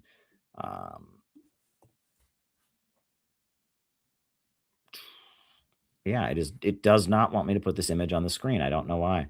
That is very weird. Let me put, it's a Masonic conspiracy. I'm just joking, of course, but here, I'll try to make it a PNG file. Maybe it'll let me put it on the screen that way. All right. Yeah, I've never seen it be so picky with an image before. That's weird, right? But the symbol of the Masonic order. Here we go. All right, here we go. All right. The symbol of the Masonic order, right, that they use is it's the letter G, and then it's got a compass and a square, right? And those are both tools that are used by bricklayers, masons, for measuring. And then there's the letter G. And you're told that the G stands for God, and those are the symbols, those are tools of a mason. But after you've been in the masons a little while, they tell you, well, actually, the G stands for geometry. And geometry and the laws of physics and the laws of mathematics are proof that God exists because there is order in the universe. And that there's a lot of symbols that the Masons have. And at one level, you learn that it means this. And after you've been in it for a little while, you learn, well, actually, it means that, but it also means this. And that there's layers of meaning in Masonic ritual and Masonic symbolism that you gradually come to understand on a deeper and deeper and deeper level as you've been in the organization. And a lot of organizations are like that, right? This is, that on the surface, things mean one thing, but as you get more involved, you understand it on a much deeper level. And, it's interesting because at the time that the Center for Political Innovation was formed, I still called myself a communist. I was still maintaining I was the true Marxist-Leninist. The communists in America have lost their way, but I'm doing it the right way. But it's interesting because I did not form a new communist party. And many of the younger people that were around me at the time said, you should form a new communist party. And I said, I'm not going to do that because that would be a joke. Because a party is a serious organization. And none of these groups in America are actually parties. They're all just, people being silly. And so I'm not going to contribute to that by also being silly and claiming I'm a party. And also in America, mind you, if you have a political party, if you say you're in a political party, the first question people have is, oh, are you a Democrat or a Republican? And if you say, no, I'm in another party, people are going to look at you weird. Like there's only two parties in America. So what are you doing? Right. And so you're already in a weird place. If you're a political party and you're not the Democrats and you're not the Republicans, you're pretty weird. On top of that, if you're a political party, as far as most Americans are concerned, political parties run candidates for office.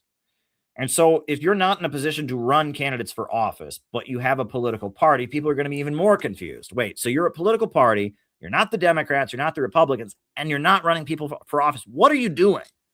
Right? Well, people that are really into the Marxist-Leninist ideology, they say, well, we're a vanguard party. We're a revolutionary conspiracy. We're a revolutionary organization that is seeking to agitate and propagate our class toward taking power. But that's why when Americans are running around saying, oh, we got a communist party, most people look at you like you're out of your mind. Like, what?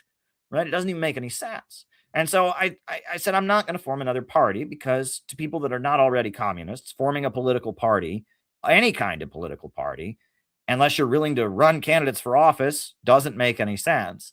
Number one. And number two, right? None of these parties are serious parties, even according to the Marxist communist definition. So I'm not going to do that. And first we had Students and Youth for a New America, SYNA, SINA. And that was a great group. And we actually, I'm kind of blown away by, I will say SINA was a really, really, we didn't do much, right? SINA, I gave some classes, but we did have a few protests here and there. And we got somebody on Fox News. That was a great breakthrough. Basically, what happened was Fox News wanted me to go on Fox News. And with my job situation, I couldn't do it. My employers at that point were just, it wasn't going to happen. So one of our SINA youth members, this kid, who went to New School University, went and represented us on Fox News and did a decent job. So it's weird. SINA kind of, and the lectures I got widely viewed online. And, we did some leafleting and some protesting around Syria and around some issues, but SINA wasn't much. But then when this YouTube channel blew up during the pandemic, when this channel exploded, right? I've had this channel since 2008. The first videos were on this channel in 2008. Think about that, right? Almost 18 years this YouTube channel has been around. When it blew up, a lot of people said to me, Caleb, we got to do something. We can't, you're on here talking every night about all these ideas and you want to do, but we got to do something. And that SINA was just kind of this loose association.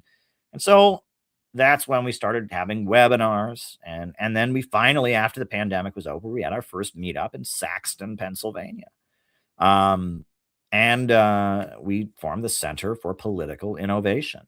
And we did classes and all of that. And, it's been great. And we've been learning all the time. But why did I not call it a new party? And why did I call it the Center for Political Innovation? Why didn't I call it, the Center for Communism or the Center for Anti-Imperialism or something like that? Well, because I knew that none of the old stuff was going to work. And even then, I knew we were blazing new trail. I knew it. I knew we were blazing new trail. I knew that we were doing something completely new. And that my religious faith, I had returned to God in 2015, and Christianity and my religious faith was a big part of what we were doing on this channel already. I knew that even though communism was my background and communism was the foundation, we were going in a new direction. We were doing something new and exciting. And that has become more and more true every year since we formed this group. And we have gotten so much smarter. And we are at the point that we are doing amazing stuff. I guess I can't talk about it until tomorrow night. But our LA members did some fantastic work on Saturday. And, our LA members, shout out to Los Angeles, right? Dan and Ishmael and Tim and, Patrick, they did some great work. And, part of what's amazing about them is they are out there all the time. All the time. I mean, all the time. Every weekend, they're walking the streets of the beach with their signs. They're handing out leaflets somewhere. They're just constantly doing outreach. And they just happen to be in the right place at the right time to really make an impact. And I don't know, I guess Dan requested that I not go into too much detail about this tonight, but I talk about it tomorrow night. So we will. I'll hold off out of respect for Dan because Dan pulled off a huge win, but I'm blown away. Something great happened. Our LA members did some great stuff that they opened some key doors for our organization and they broke through, right? Every so often you break through, right? You have to just keep plugging away, plugging away. You can't expect immediate results with this kind of stuff. I've learned that there are many times that you go out and nothing happens, and you go out and nothing happens, and you go out and nothing happens. And then one time you do something and the floodgates open, right? And that's generally how doing anti-imperialist work is, right? It's you plug away, you don't see a payoff, and then you have a breakthrough. And LA had a great breakthrough. And I will show, I think tomorrow night, I will show the breakthrough that they had. I think it was a tremendous thing. And this breakthrough wouldn't have happened if they were not going out there and going out there and going out there and going out there and going out there and going out there and going out there. And that's how you kind of have to do it. The nature of this kind of work, this isn't the kind of thing where, you see progress the whole time. You don't, right? There's a quote from Lenin about weeks and days, right? I'll pull up if I can find the quote from Lenin. Lenin quote about years and weeks. Right? There's a quote from Lenin that's widely quoted, right? There are decades where nothing happens. There are weeks where decades happen, right? There are decades where nothing happens. There are weeks where decades happen. And that's true. And that's how this kind of work is. I'm not saying decades happen in LA, but a breakthrough happened. A significant breakthrough. And we've had significant breakthroughs, like when we spoke to Putin, like, when we had a United Nations press conference, like when we, when we organized a rally for Ibrahim Traore that was viewed all over the African continent and was, we got messages from all over the world, over 93,000 views on YouTube. And it was picked up by like 7 or 8 different YouTube channels talking about us. And there are news stories about our rally we did in downtown Chicago for Traore. We have a breakthrough. Every so often, you just have a breakthrough, right? The Kamala Harris book. I wrote a book about Kamala Harris 4 years ago, 4 years before the 2024 election in 2020. I wrote a book about Kamala Harris. Not much of it. And then the day she gets nominated, it gets banned. can't say I didn't see that coming, except, and then all of a sudden, Max Blumenthal is talking about it. Jimmy Dore's talking about it. And that book is back with a vengeance, and Amazon backs down, and that book is up there, and it's the top seller. It's a top seller. And I'm looking at the numbers of how many people are buying our book. And I'm just like, what in the world is going on here? And, and they're talking about my book on InfoWars, and they're talking about, I'm just like, how did this happen? Well, again, you just keep plugging away. You just keep plugging away, and you have a breakthrough, right? And that's how this stuff works. And what you have to do, and this is really key, right? And again, this is my critique of, those old communists. You can't keep doing the same thing. You have to be constantly learning from your environment and adjusting and coming up with a new way of getting your message across. You have to be constantly innovating, right? You have to be constantly innovating. I told this story recently on this channel, and I will tell this story again, right? Which is in 2012, the movie Red Dawn came out, the remake of the Patrick Swayze classic film. And Red Dawn is a film. The original version was about the Soviet Union invading America, but they remade it to be about North Korea invading America. And I had the idea, let's go protest it. And so we protested outside the movie theater in Times Square the day that it opened. And except we did it my way, right? I was able, for whatever reason, to do it my way. I ordered big North Korean flags. We made signs that said, Kim Il-sung is a revolutionary hero. Wall Street owns Hollywood, stuff like that. We had our rally. And it was not a huge rally. It was like 10 people, something like that. But that rally was shown on North Korean television. That rally was quoted in National Review magazine. National Review magazine ran a headline about it. Occupy Wall Street supports North Korea. It was a huge breakthrough. And when I went to Quito, Ecuador the following year and met with the North Koreans, right? I'll show you the picture of me with the North Koreans. They had seen the picture. They had seen the rally. All right, here I am with the Kim Il-sung youth of North Korea. They had seen the video. They knew about it. It was huge. It was a huge thing that we did. And the reason that it was a success, and it was funny because it was a huge breakthrough. I mean, the video was seen all over the world, and it was a huge thing. And it got to the point that, like, at one point, we did like follow-up rallies with North Korean flags, with pictures of Kim Il-sung. It was like a neat thing that we did. And at the time that we were doing this, all the communists were angry at us, right? And PSL showed videos of it in their meetings. Oh my God, no one should ever do it this way. Oh my God. And everyone said, you should have just had a rally for peace on the Korean Peninsula. You shouldn't have mentioned North Korea or Kim Il-sung in your signs. Well, here's the thing. If we had done it that way, nobody would have cared and nobody would have noticed. Yeah, maybe we could have gotten a bigger crowd out there, but nobody would have cared and nobody would have noticed. But we did it our way. We were creative, right? We innovated and we were theatrical. And in the age of social media, this small rally with North Korean flags, with images of Kim Il-sung, struck a chord. And yeah, we could have done it the old way. But if we had done it the old way, nobody would have noticed.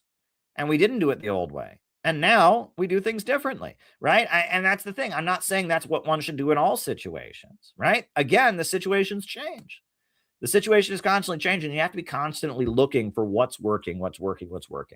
But you know what? I will say this, right? As much as I am vehemently opposed to what Trump is doing on Iran, which you all know I am. I mean, my goodness.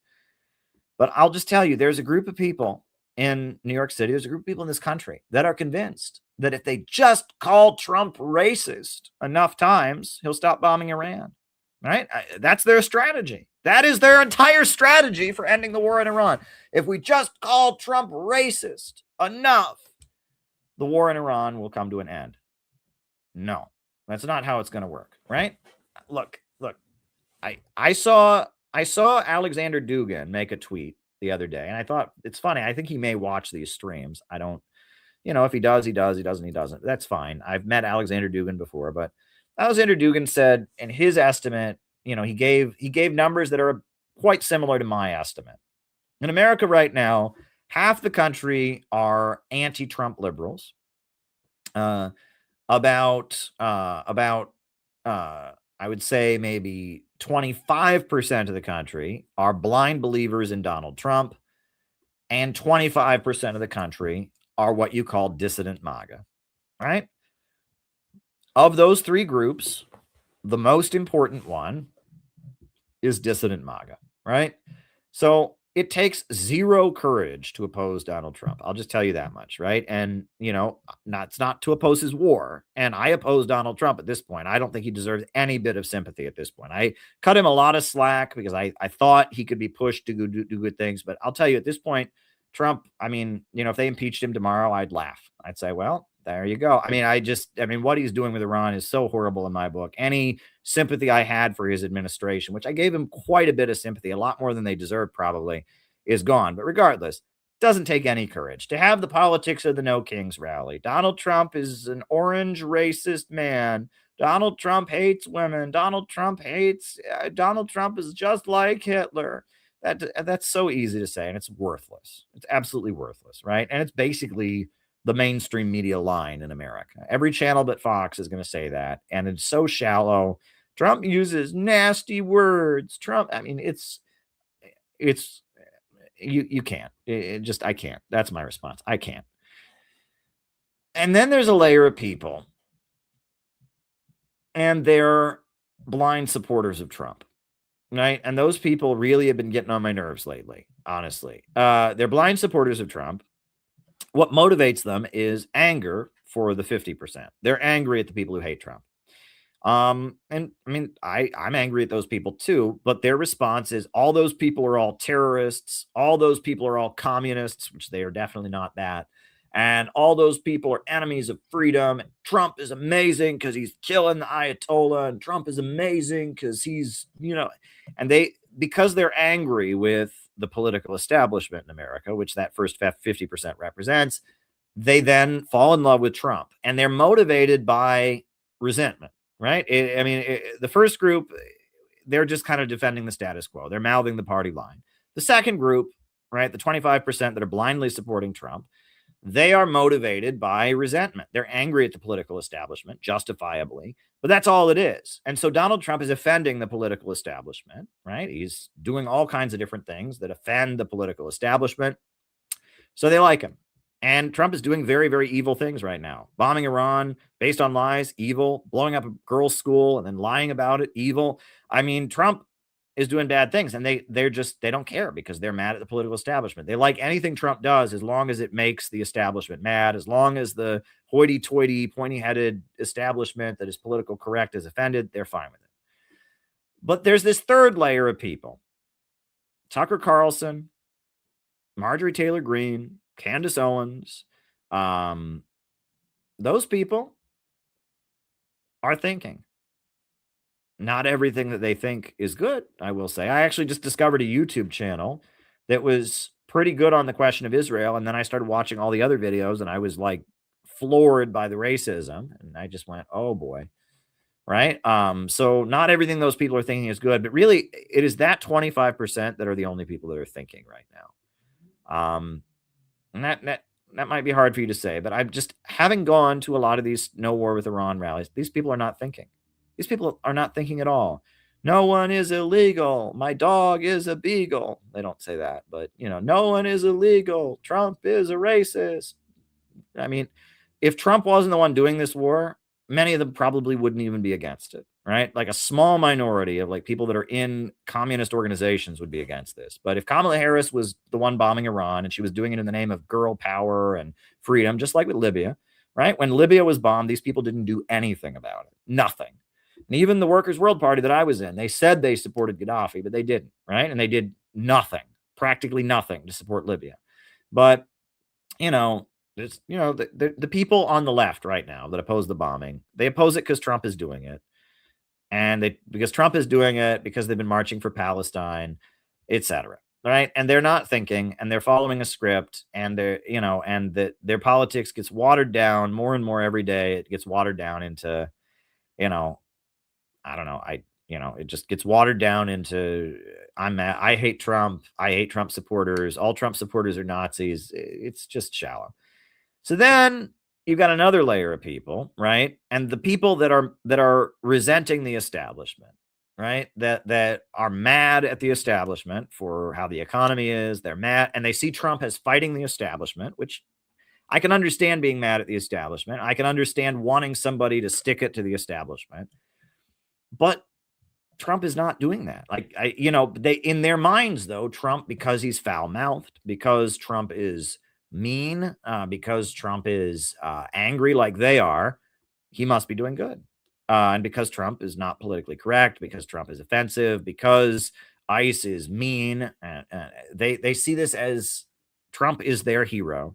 And anything Trump does it must be good because the establishment doesn't like him. And they've kind of, they like Trump based on their resentment of the establishment, right? And so, Trump sends ICE to raid people. Great. Well, those people are bad people, and Trump is kicking their ass. Good for him. Trump bombs Iran. Good, right? And I bet all the liberals don't like it. That's because they're all terrorist sympathizers. Go get them. And they're resentful. They're oppositional to the establishment, which there's something to be said for that. But it just translates into being hateful and then blindly supporting Trump in doing bad things. And so it's not really valuable.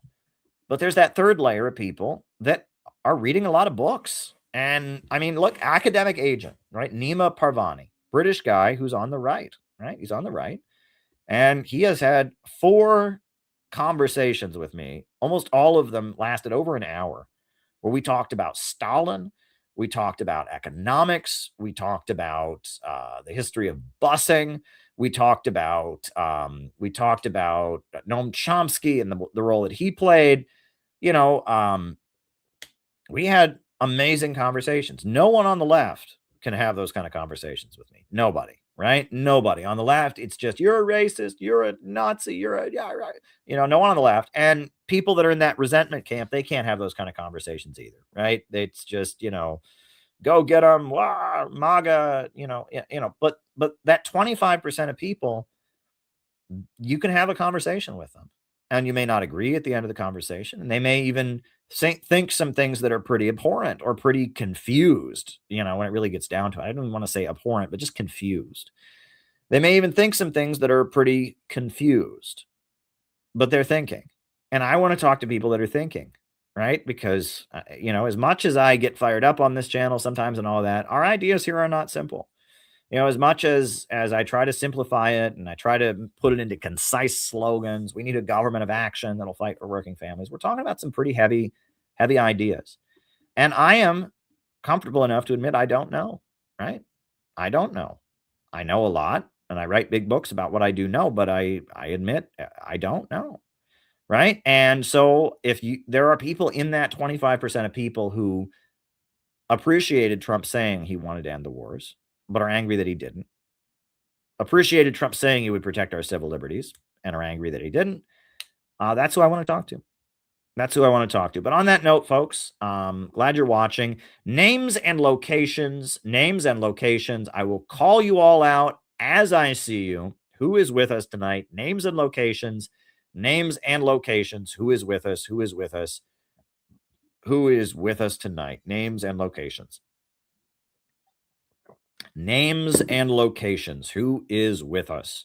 Names and locations. Names and locations. We got Ryan out in Kansas City. Good to see you, Ryan, in Kansas City. Chad in Spokane, Washington. St. David's in Bermuda. Irene is in New York City. Good to see you, Irene. You're a very cool person. Got to meet you at our January 11th event. It was fun. Penny in Minnesota is always doing amazing work. Rose is here in spirit. Good to see you, Rose. I think you're here more than just the spirit, right? I think you're in the chat too. If you're in the spirit, we couldn't see you. We would just feel your presence. But there you go. There you go. Names and locations, folks. Names and locations. Who is with us tonight? Names and locations. Names and locations. Who is with us? Who is with us? Names and locations. Names and locations. Who is with us? Who is with us? Who's with us? Who is with us? Names and locations. Names and locations. Names and locations. Who is with us? Who is with us? Anybody else? Names and locations. Names and locations. Jacob in Wisconsin. Good to see you, Jacob. Good to see you. Anybody else? Names and locations. Names and locations. Names and locations. Anybody else? Anybody else? Anybody else? Names and locations. This is the last call. If you want to get shouted out on here, names and locations. This is the final call. Not to be confused with the newspaper of the Nation of Islam, but this is the final call for names and locations. Final call. Oh, Paul. Good to see you, Paul. As always, Paul is with us. Brentwood, New York. Good to see you. Great. Well, Paul got in on the final call. So listen, if you have a question for me to answer in the second half of the show, there are 3 ways the questions can be sent. The best way to do it is to go to buymeacoffee.com. Ed in Manhattan. Good to see you, Ed. Eddie in Manhattan. Good to see you, Eddie. All right. And the best way to send your question is to go to buymeacoffee.com/Caleb Maupin. Send me your question. It can be anonymous. It can be really long. That's the best way to do it. Buymeacoffee.com. You can also do Rumble Rants, and Penny sent a Rumble Rant. And so did Jacob. And so I will answer those. You can also cash at me at Caleb Maupin 22. But those are the best ways to send your questions. So Buy Me a Coffee is the best way to do it. And while you all are doing that, I went on WBAI radio today. They had me on. The show that I've been going on is Frontline Voices with Rebecca Miles. She's had me on many episodes, and I really appreciate going on WBAI because it's in New York City, right? New York City is not, what is the population of New York City, right? Population of NYC, right? There are 8.4 million people in this city. Not a small number. And when I go on WBAI radio, tens of thousands of people hear me every time, because it's got a listenership, right? WBAI, it's a radio station. I believe their top donor at this point is, Gary Null, right? Do you know Gary Null, right? Gary Null owns, he owns a bunch of health food stores, and he is the main donor to WBAI radio at this point, but he's not the only one. It's a community radio station. They get a lot of donations from a lot of different people. But Gary Null is a guy who owns some health food stores. He goes on WBAI a lot. I think he has a show on WBAI. Gary Null is a big name associated with WBAI, but there's a lot of other people. Yeah, Gary is a legend. You can read about Gary Null, and he's been widely canceled because he runs health food stores and he's vaccine critical and stuff like that. And yeah, you can read about Gary Null, but he's not the only one. There's a lot of people who donate to WBAI, and there's a lot of different factions at WBAI radio. But they my good friend Rebecca Miles is the host of the noon show on WBAI. And she's been having me on. And every time I go on, 20,000 to 60,000 people are listening. It's not huge, but it's big, right? A lot of people listen to the radio in New York City. And the last time they did, a check of how many people listen to WBAI, 20,000 to 60,000. So every time I go on there, a big audience hears me. So I really appreciate the fact that I'm going on there and promoting anti-imperialism, promoting the Center for Political Innovation, and explaining our ideas. It's an honor. I really like to do it. And they had me on today to talk about the incident that happened at City Hall yesterday. I don't know if you all saw that, but yesterday, Jake Lang, who you'll hear all about in the interview, Jake Lang burned a Quran in front of City Hall, or in front of Gracie Mansion, the mayor's residence. And there were a lot of people there who didn't agree with him. And then there were also, a lot of his supporters, and, this right-wing guy who doesn't like Muslims burned a Quran to stick it to Mamdani, and a bunch of people there, agreeing with him, disagreeing with him, a lot of police. And then somebody threw a bomb, and, this bomb could have gone off, right? It was not a hoax bomb. There were 2 teenagers who drove up from Pennsylvania. They were ISIS converts, apparently. They were from Muslim backgrounds, but they had gotten into ISIS stuff on the internet, and they drove up from Pennsylvania, and they decided to come to this rally, and they were offended by the burning of the Qurans. They threw a bomb at the rally, and luckily, thank God, the NYPD deactivated the bomb. It didn't go off. And so that's been the big news story here in New York City, right? And so they had me on to talk about that, also talk about the world economy. So I'm going to play my WBAI radio interview from today. But before I play that, I am going to remind you that if you have a question for the second half of the show, please go to buymeacoffee.com/Caleb Maupin and send it in. So I'm going to put on my WBAI radio interview. I'm going to use the bathroom and get some more water while I do that. And then when I come back, I'm going to answer questions. Then I'm done for tonight. I've had quite a long day, honestly. Hey, I am very grateful for the fact that I'm able to do what I believe in as an anti-imperialist. But these are awful times. And I think about what's happening to Iran right now. And I think about how a lot of people in this country are struggling and how they're going to be struggling a lot more in a week. I mean, these gas prices, so I keep a positive attitude. I do what I believe in, dare to struggle, dare to win. So I'm going to put on the WBAI interview, but send me a question to answer, or 2 or 3 or 12 or whatever. And then I'll answer those questions. And then we're done. So yeah, send me your questions while the BAI interview is going on. Here we go. Here's my WBAI interview from today. Now is Caleb Maupin to discuss the U.S. economy, the world economy, threats against Cuba. But before we go to that, I've got a couple of questions for him about Jake Lang. First thing on the show today, we had a press conference at Mayor Zoran Mandami and the police commissioner Tish on the arrest of 2 teenage boys for setting off IUDs at a protest outside Gracie Mansion on Saturday. They'll be in federal court this afternoon. The complaint charges are going to be released later today. So, Caleb, perhaps you can untangle what that protest was all about, who Jake Lang is, the arrest of these 2 kids. Oh, well, there's a lot to unpack here. I mean, as far as Jake Lang, I mean, you have to look at, so Jake Lang is somebody who was arrested in the January 6th Capitol riot. He did time. He was released. And that's not exactly a good resume builder, to have. It's not when you're going and applying for a job. That's not a good thing to have. I was part of the Capitol riot that, broke into the Capitol when Trump, was leaving office last time. And so Jake Lang, I mean, you listen to him talk, he's obviously not the world's most intelligent human being. And he's, basically figured out that what he has to do in order to have a career and pay his bills is to kind of be a clown, to be a rodeo clown. And so he goes from place to place, getting himself into situations where he makes people very, very angry, and people watch it on social media, and he makes money.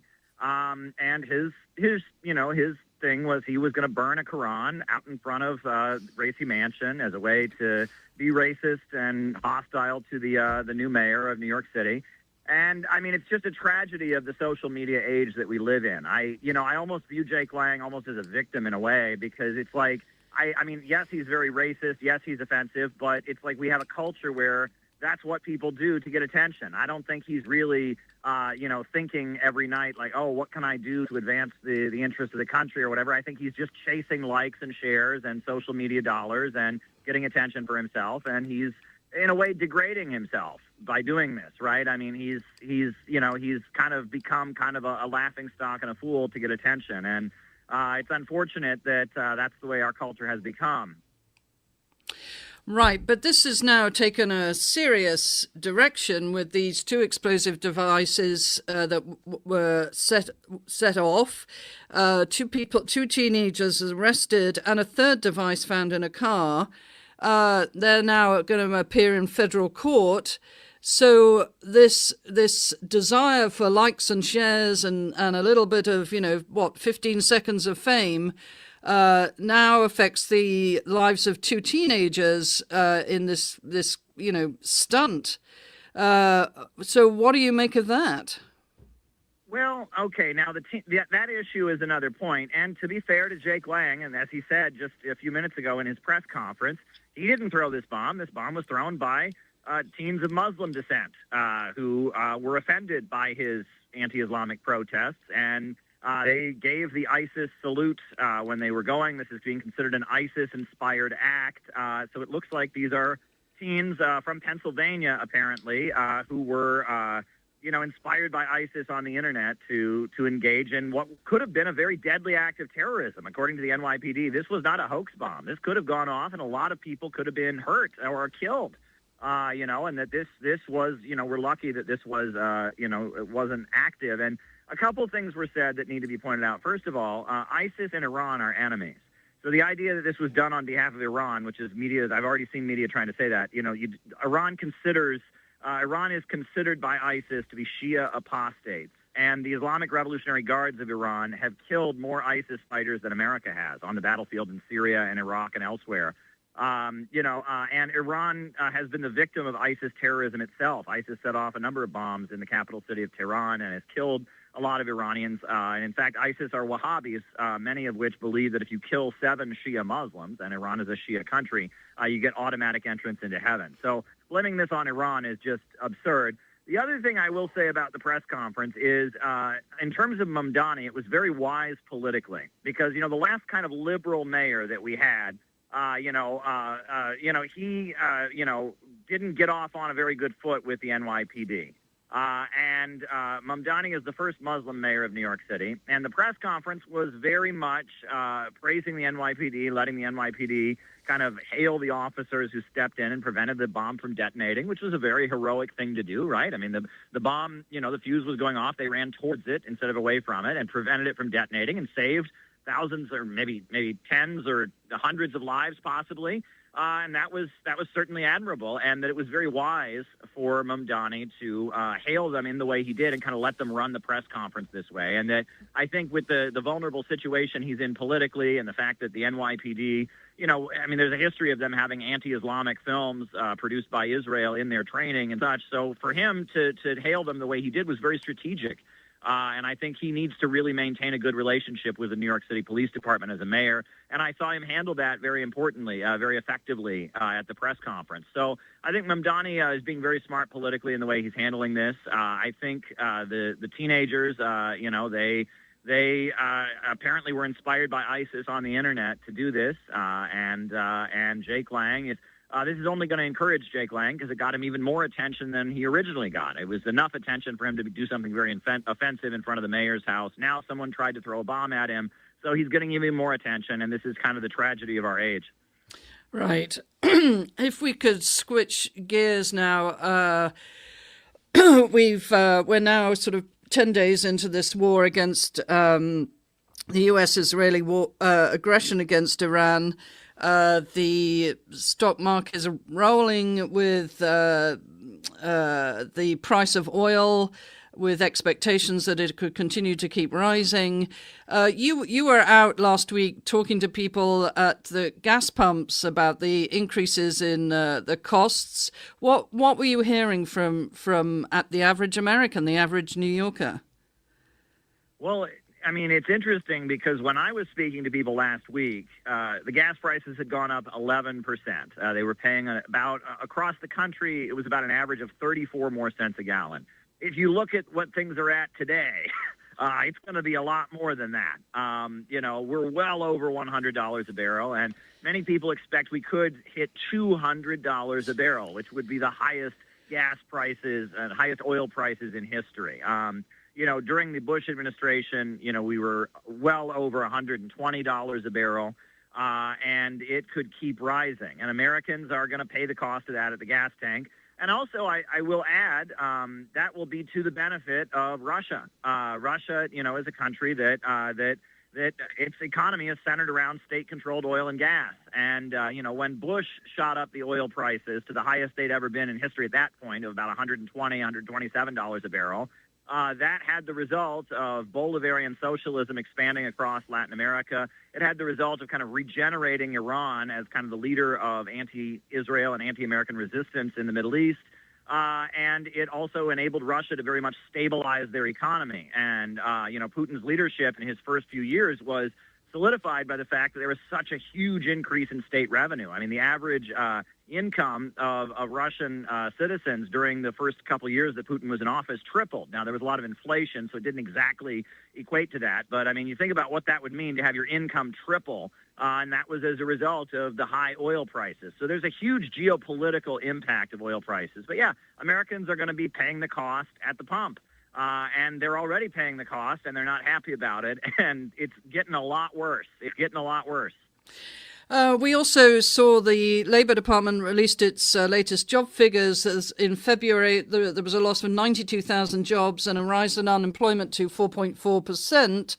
And the job losses were across all major sectors, from healthcare to construction. But while wage growth remained healthy at 3.8%, hourly earnings were sort of steady. But there is an increase in black unemployment at 7.7%. And as I said, there were job losses in blue collar, but also in the information sector with the advent of AI. With this war and the mega costs of it, I mean, there was a report released today about the Institute of Policy Studies that the Iran war is already costing U.S.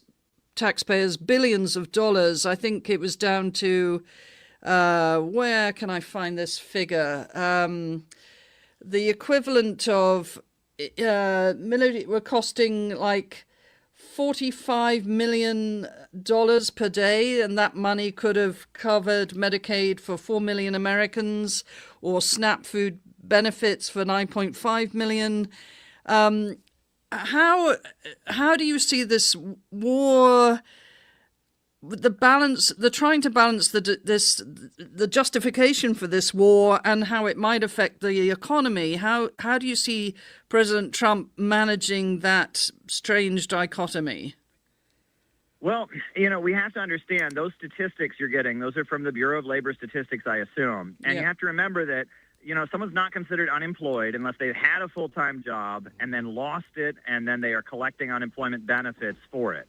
Right? And per capita, and that's it's by area. That's how they measure it. And this is actually much more devastating than those statistics you just read would indicate, because all of these jobs are full-time jobs that are being lost. Yes. And generally what is happening is people are getting part-time jobs to replace them.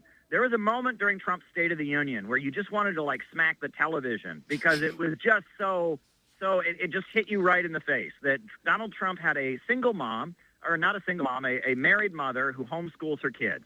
And he was there and he was bragging about how she no longer has to pay tips on the fact that while, you know, the father is working multiple hours of overtime, 10 to 15 hours of overtime every week. So he's working 55 hours, 65-hour weeks, you know, full-time in a factory doing heavy machinery. And the mom is homeschooling the kids. And in order to make ends meet, she has to work in a restaurant and wait tables and bartend. And then Trump wanted us to applaud and be happy about it because now she no longer has to pay taxes on her tips. And I'm thinking, what kind of economy is this where, you know, the father can work in a heavy machinery plant, he can work, you know, overtime every week, you know, and on top of that, the mom who's homeschooling the kids at home still has to work her nights bartending and waiting tables. Like, this is not a good economy. And we're transitioning away from an economy where people have one good paying job. We're transitioning toward an economy where people have 2 or 3 part-time jobs that are very, very demanding on them. And this Bureau of Labor Statistics, when these full-time positions are being eliminated, is basically what that says, that these are all people that had full-time jobs, and they lost those full-time jobs, and they will most inevitably not get full-time jobs to replace them. They'll get part-time jobs and be squeezed, you know, to make ends meet. I mean, we're transitioning toward this kind of low-wage gig economy, and it's very devastating. And the impact, and at the end of the day, we don't have the spending power. It is the spending power of the workforce that keeps the economy going. And as technology has eliminated workers from the assembly line, we get into the very problems that we've heard about, you know, that have been the foundation of this, you know, the problem of overproduction or the tendency of the falling rate of profit, that people cannot buy back what they produce, and the spending power of the worker is always decreasing as technology advances. And what about President Trump gleefully saying that he was increasing production for manufacturing of military weapons and ammunition, and this was good for the economy. Well, since the end of the Second World War, the U.S. economy has largely been reliant on what they call military Keynesianism. The U.S. government spending lots and lots of money on bombs and tanks and weapons that we hopefully will never have to use, and selling them not just for U.S. military purposes, but selling them around the world. And NATO was largely a way to kind of force countries around the world to buy U.S. weaponry. And the USA has gotten a lot of countries around the world into situations where they have to buy these weapons. And the U.S. economy is very reliant on this. And this is nothing new. This has been going on for, since the end of the Second World War. This is just part of our setup in the United States. So, I mean, yes, of course, there's going to be an increase in military production, but a lot of that's done by robots. It's not done by, by human beings at the assembly line anymore. I mean, especially when you're making the more high-tech weaponry and all of that. The other thing is a lot of these weapons, and like aircraft and such are being made by federal prisoners who are getting paid cents an hour. That's another thing that we don't hear about. But, in federal prison facilities, they do have, military manufacturing that goes on. So I'm not sure that, this might, there might be more federal prisoners who get, maybe 15 cents a day or whatever they get to do it. And there might be more companies, corporations that are getting more of a profit because they're, churning out more things with their robots. But I don't know how much that's going to impact the spending power of the American worker. Right. And just in the little time that we have left, there are two things I wanted to ask you about. The Save America Act, Trump seems to be very bullish on this. And the prospect of some sort of attack on Cuba. What are you hearing on those two things?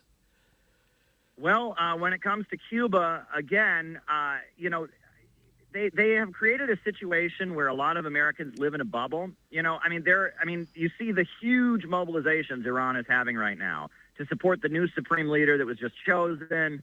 The huge mobilizations they're having to defend the country. But a lot of Americans live in a bubble and are convinced, all the Iranians were dancing in the streets. They were just so happy and they can't wait for the USA to come in. Like, that's not the truth. That is just not the truth. The reality is that there is a huge amount of people in Iran that are loyal to the Islamic Republic. And on top of that, there's a lot of Americans that are a lot of Iranians that at the end of the day, maybe they were critical somewhat, but now they see this blatant violation of their sovereignty and they're going to rally around their country and defend it. And the same with Cuba, right? Again, a lot of Americans live in this bubble and think, all the Cubans are just waiting for us to invade Cuba and liberate the people there. Well, Fidel Castro was very, very popular, not just in Cuba, but around the world. And the Cuban Communist Party holds on to his legacy. And when it's very obvious that the humanitarian crisis in the country is being created by the fact that we won't allow them to import oil, that they need oil to run their electricity. They need oil in Cuba, and the American government is blocking them from importing oil. It's obvious that the USA is the aggressor. That's going to cause people to rally around the government. So, if there were to be some attack on Cuba, that would be a long war. And I see there's talk of it. And we've already seen an increase in the sanctions, but an actual attack, I think a lot of Cubans, the overwhelming majority, would fight against the United States. All right. That was my interview on WBAI Radio NYC. And I am glad that I did it. Oh. Sorry about that. Just posting it somewhere else. But anyway, that was my interview on WBAI Radio. I'll post it on this YouTube channel after I'm done streaming tonight. It's good that I do these interviews. And I've done a lot of them now. And it's a big audience. And I really appreciate it. And, I speak plainly and understandable to the masses. I work really hard to be accessible, right? That's one reason I didn't like college. Is in college, they try to train you to do this, like, look at me, I'm smart kind of thing. And I don't do that. I've tried to speak just in a way that folks can understand what I'm talking about. My goal with my writing and with my speaking is to communicate the ideas as effectively as possible. That's what I do. And so we have a couple questions. No one has sent Buy Me a Coffee as of yet, but we have gotten a couple Rumble rants, and one of them is from Hempcar, and he said, Jimmy Dore is going to be on Alex Jones tomorrow. Cool. Great. That's awesome. I've never been on with Alex Jones. I've been on with Jimmy Dore many times, about 4 times, I'd say. And Alex Jones, I've been on his network. I've been on InfoWars. Owen Schroyer, who I guess is broken with Alex Jones, he had a show, and I went on his show to talk about my Kamala Harris book. So I've been on both of those networks, but I've never been on Alex Jones. Alex Jones is going to be, Jimmy Dore is going to be on Alex Jones' show. And then Hempcar says, I sent a tip to see if he could say, Iran hangs child molesters. They're not pedos like Alex Jones says all of Islam. Thoughts? It's an important correction. I didn't realize Alex Jones was saying bigoted, anti-Islamic things like that. You know, I didn't realize that. I know that, you know, I do know that,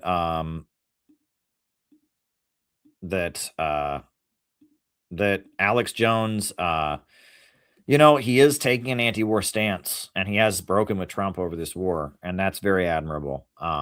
You know, and Alex Jones was very critical of the bombing of Libya also. And, you know, Alex Jones, sometimes he is very on point. Other times he has lost the plot. And I will say he used to be a lot more consistently anti-imperialist than he is now. You know, after he got sued for everything he was worth, when he did his kind of like comeback after that, he was saying things, and this was during the Biden administration, that were disturbingly inaccurate. He was claiming that Biden was responsible for October 7th because Biden unfroze some of Iran's money, you know, and that was ridiculous. And that was a neocon claim, right? That any negotiating with Iran is going to cause terrorism against Israel or whatever. And I mean, Alex Jones said it on his show that because some of Iran's money was unfrozen, and Iran had a bank account in South Korea, and Biden made a deal with Iran where they unfroze the bank account. And somehow that made Biden responsible for October 7th. That is so ridiculous, you know, and it's dangerous, right? Because that's like the whole rhetoric that Iran is a terrorist, Iran is going to kill us all. Like, Iran doesn't have control over the Palestinians. You know, they may give them support. So do a lot of other Middle Eastern governments, and Hamas are Sunnis, and that was very dangerous. And then also I saw him on the Jimmy Dore show, and he started talking about hallucinogens and DMT and seeing demons and spirits and technology being invented by demons from another realm, and AI is going to come and enslave us all to the robots. And I was just like, good night. This is wackadoo, bonkers, not helpful. And, you know, it's pessimism, right? Again, it is pessimism, and it leaves you in a place of powerlessness. Alex Jones, occasionally he'll show up at a protest here or there, but he's not an activist, right? He comes from a far right background, you know, and there's always been in America, I should say, especially since the end of the Second World War, as a result of McCarthyism and the John Birch Society,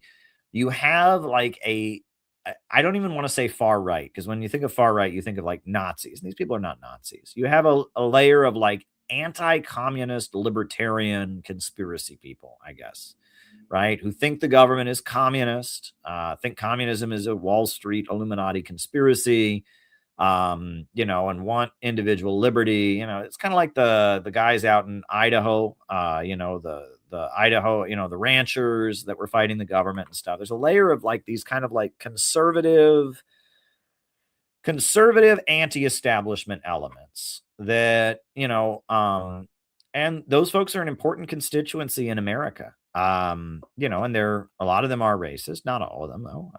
And they were a big part of the farm crisis in the 80s. And they were a big part of the militia movement, right, in the 90s. Remember the black helicopters and, you know, and Waco and all that in the 90s. And that's just kind of an ever-present. We have a far left in America. The far left has degenerated largely into being a wing of wokeism, but it exists. And we have a far right in America. And again, especially during the Bush years, and now a lot of the far right elements are just supporting Trump. But there is a layer of people that are far right ideologically, and believe in a certain set of far right principles. And what I actually think is brilliant, what I appreciated about Lyndon LaRouche, actually, if you really, really study Lyndon LaRouche's writing, you know, basically what Lyndon LaRouche did, Lyndon LaRouche was a communist economist in New York City. And he faced the same problem that I've faced, which is communism is the private property of certain people in America. There's certain people who consider you're not allowed to be a communist unless they control you, unless you're under their wing. And Lenin LaRouche was given his own classes on Marxist economics. And the big thing was communists started promoting degrowth and Malthusianism and the idea that wealth is bad and environmentalism. And LaRouche wasn't going to go for that. And he also saw communists were promoting drug use, and he wasn't going to go for that either.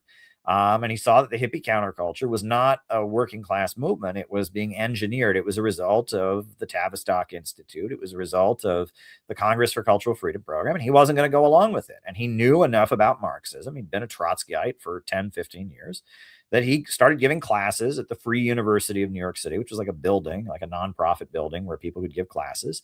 And he started giving classes on Marxism and teaching Marxism in the old-fashioned way, not the new left way. He went head to head, and then there were things like the New York City teachers strike of 1968, and then there was the welfare rights campaign, and he ended up getting into a lot of fistfights with the Communist Party, and he ended up kind of aligning with conservatives because he was locked out by the left, but Lenin LaRouche, in the process of realizing that the left was messed up, he actually drew a lot from John Birch Society literature, right? And if you read like the Blue Book, which is one of the founding textbooks of the John Birch Society, they talk about a fight between Plato and Aristotle. They talk about democracy as vulgar mob rule and a republic being an elected government that is accountable to the people, but puts like the most expert people in charge.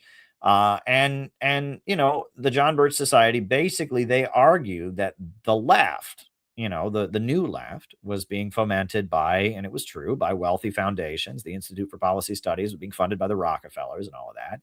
And that the richest of the rich were kind of creating the far left and using the far left to advance kind of a Malthusian agenda.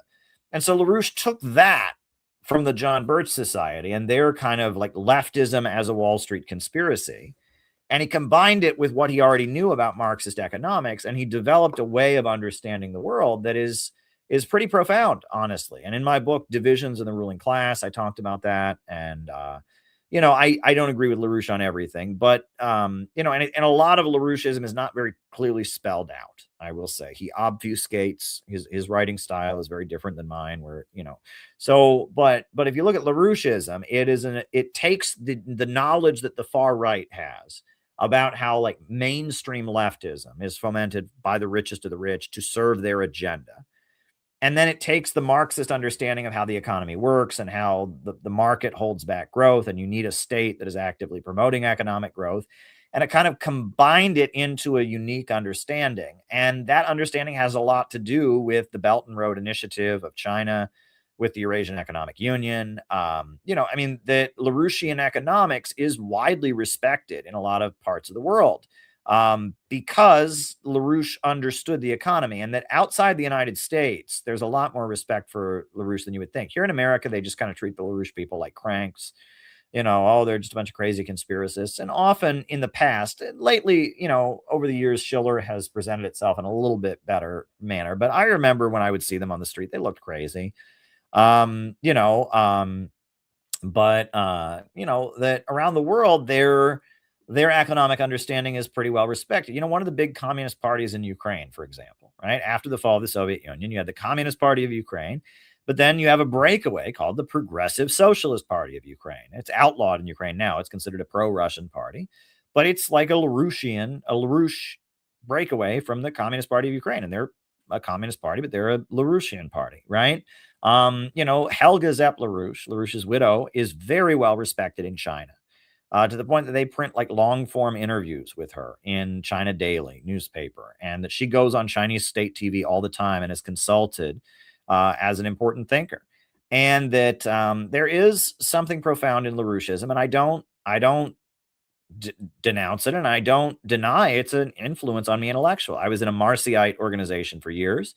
And I've been friendly with the LaRouche people in the past, and I would say I'm influenced by LaRoucheism also, and that John McCarthy, one of our members who's often in the chat, he's pointed out that there's actually an odd overlap between LaRoucheist and Marcyite thinking, which you would think there wouldn't be, right? They'd be complete opposites. And the two groups fought each other physically and were on the opposite sides of many issues. But what they believed about economics and their understanding of technological progress and the problems of capitalism, there was a lot of overlap in that understanding. And that's been obscured. And it's like they were both in the Socialist Workers' Party. They were both in the Marxist movement before it became dominated by the New Left. And they both kind of absorbed that tradition that I try to keep alive on these streams, the tendency of the falling rate of profit, the problem of overproduction, right?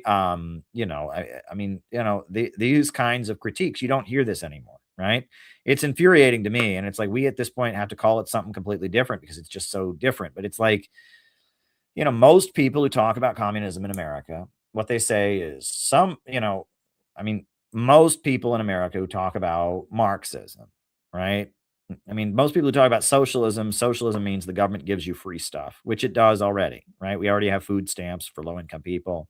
We already, have public libraries. We already have post offices. I guess it's not free at the post office. You have to pay for it, but it's a government institution, right? Socialism has just come to mean the government gives you free stuff. And then people who get a little deeper, it's Marxism. Well, Marxism means that the worker in the factory and the owner of the factory, it's not fair between them. And so the worker should form a cooperative, and then it's fair. And it doesn't get into the profit motive being the problem, and it doesn't get into the technology eliminating jobs. It just is about workers and employers. It's unfair, so we should invent a new type of company that still operates according to profit, that still has technology eliminate jobs, that's still working to advance its own bottom line. It's not part of an overall central plan, but it's fair because the workers get a share of the profits, and they're missing that's not Marxism, right? That is an aspect. They're taking an aspect of what Marx wrote about, and they're blowing it up, and they're obscuring the big thing. They're obscuring the overall issue of the tendency of the falling rate of profit. And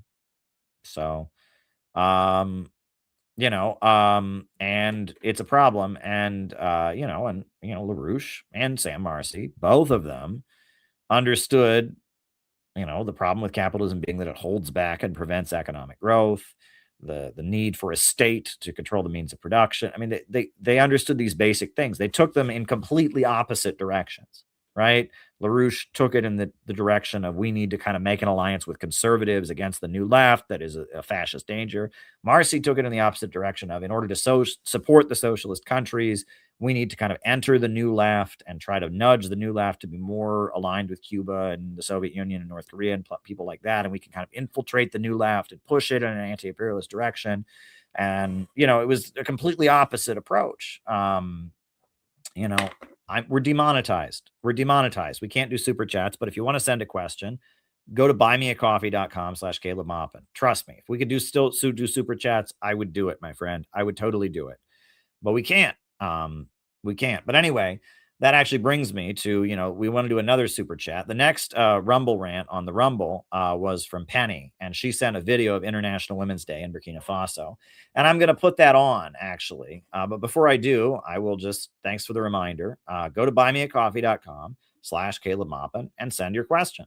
And send your questions in. Go to buymeacoffee.com/Caleb Maupin, send a question in. I will answer any questions that come in for the second half of the show. You can do Rumble rants also if you're on the Rumble, and you can cash at me at Caleb Maupin 22. But Buy Me a Coffee is the best way to do it because you can be anonymous, you can go on as long as you want, ask really long questions. So that's the best way to do it. So that's my advice. So Penny, she sent a Rumble rant of International Women's Day in Burkina Faso, where they have this revolutionary government of Ibrahim Traore.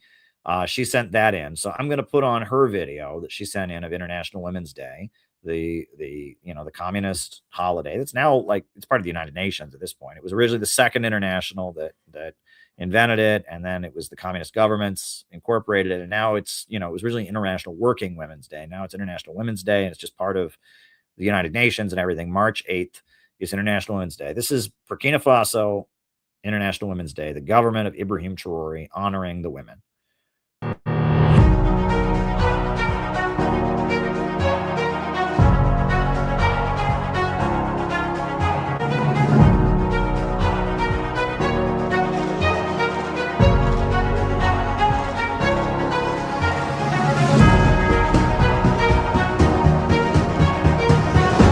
How are you, President? Are you doing well, too?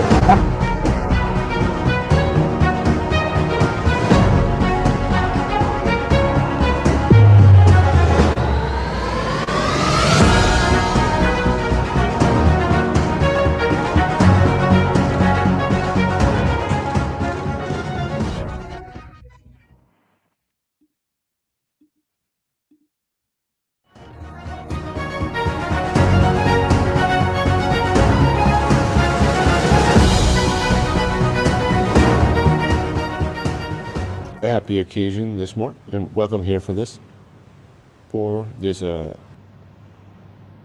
living testimony of the action we had to take a year ago.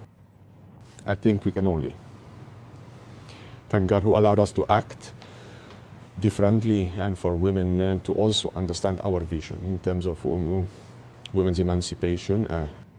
So welcome once again.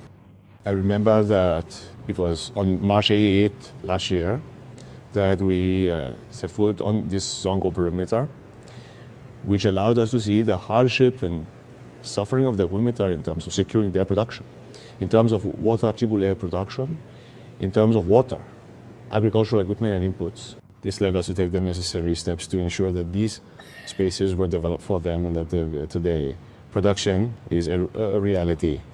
I'm very happy to see that they're happy to have been able to produce full-time. It's not just the season, and it produces whatever the season. Here we have corn in March today. Fresh corn that it can produce, and all the vegetables, and roots, potatoes, so. And there it is. They found emancipation. That's emancipation. Contrary to what the imperialists wanted us to understand about the emancipation of women as they conceive it, or emancipation is radical. They want to work, they want to express themselves, they want to be autonomous, and we give them the space to express themselves for that. And that's emancipation, that's autonomy. You see that things have changed. There's no more janjoba, there's no more partying, there's no more, this is not women's emancipation. So there are these things that we need to be able to do at all levels. We want to support women. We cannot simply talk about empowering women. True empowerment requires action and implementation. And that's how it is. They produce, they can sell, and they can get by. All the women of Burkina, we will do everything so that those who want to produce can produce. There you have it, inshallah.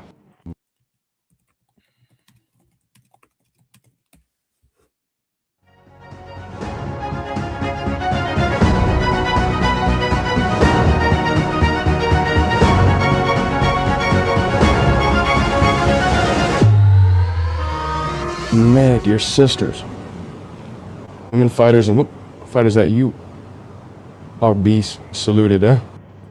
I thank you very much for the spirit of cohesion that you are showing.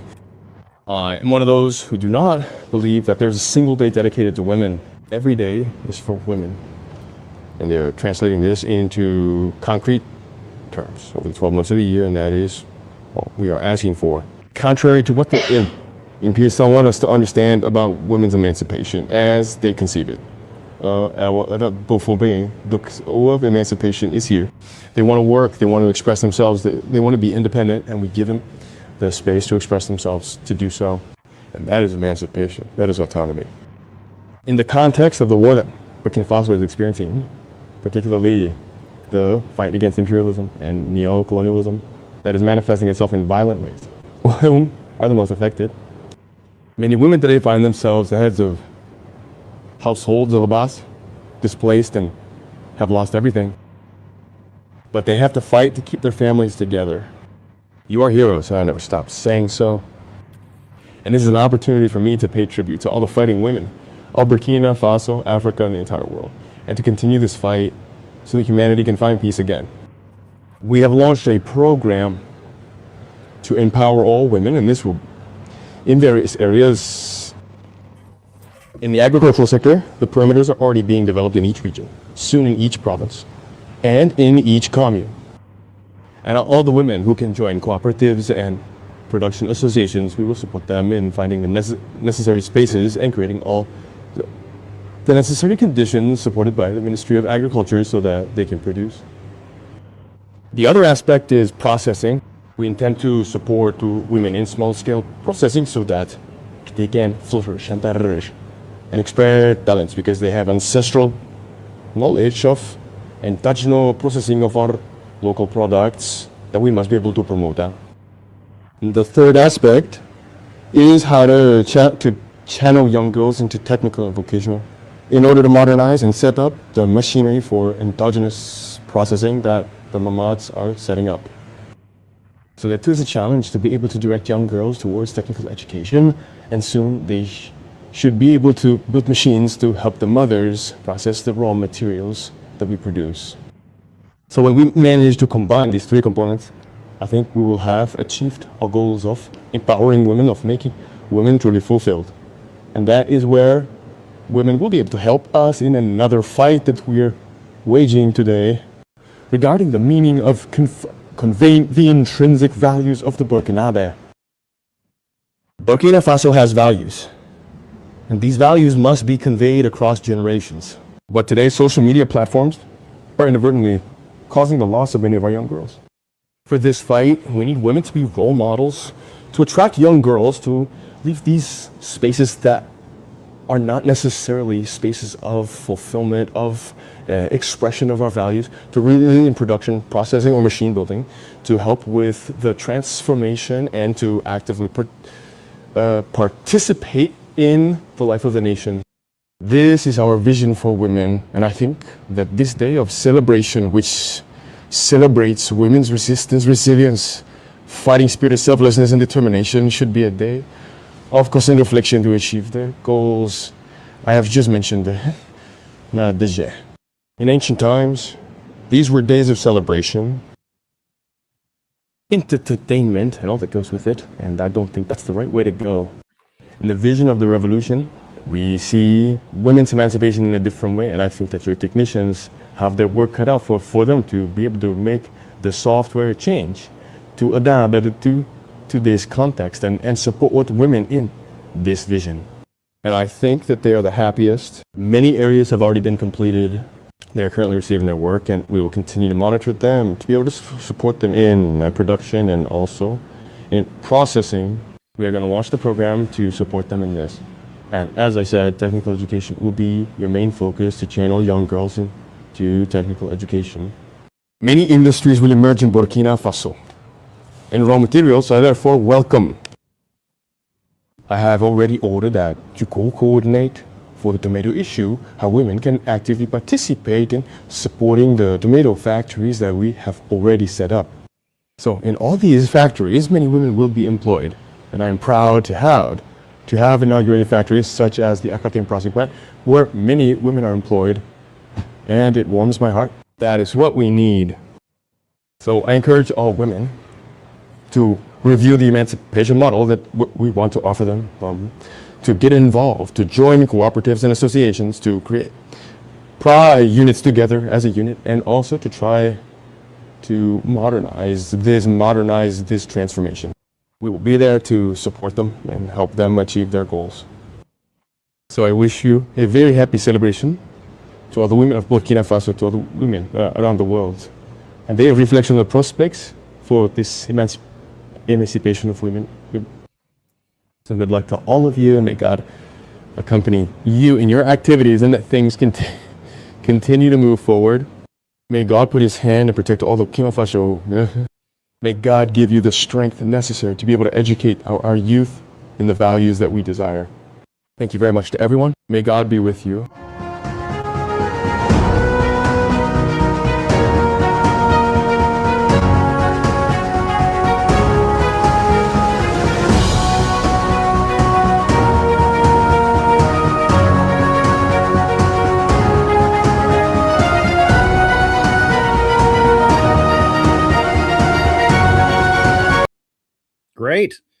Great. It's really great to see what Burkina Faso is doing and the anti-colonial government that's emerging there. We, more than any other organization, we've been out in the streets supporting Ibrahim Traoré and raising awareness about it.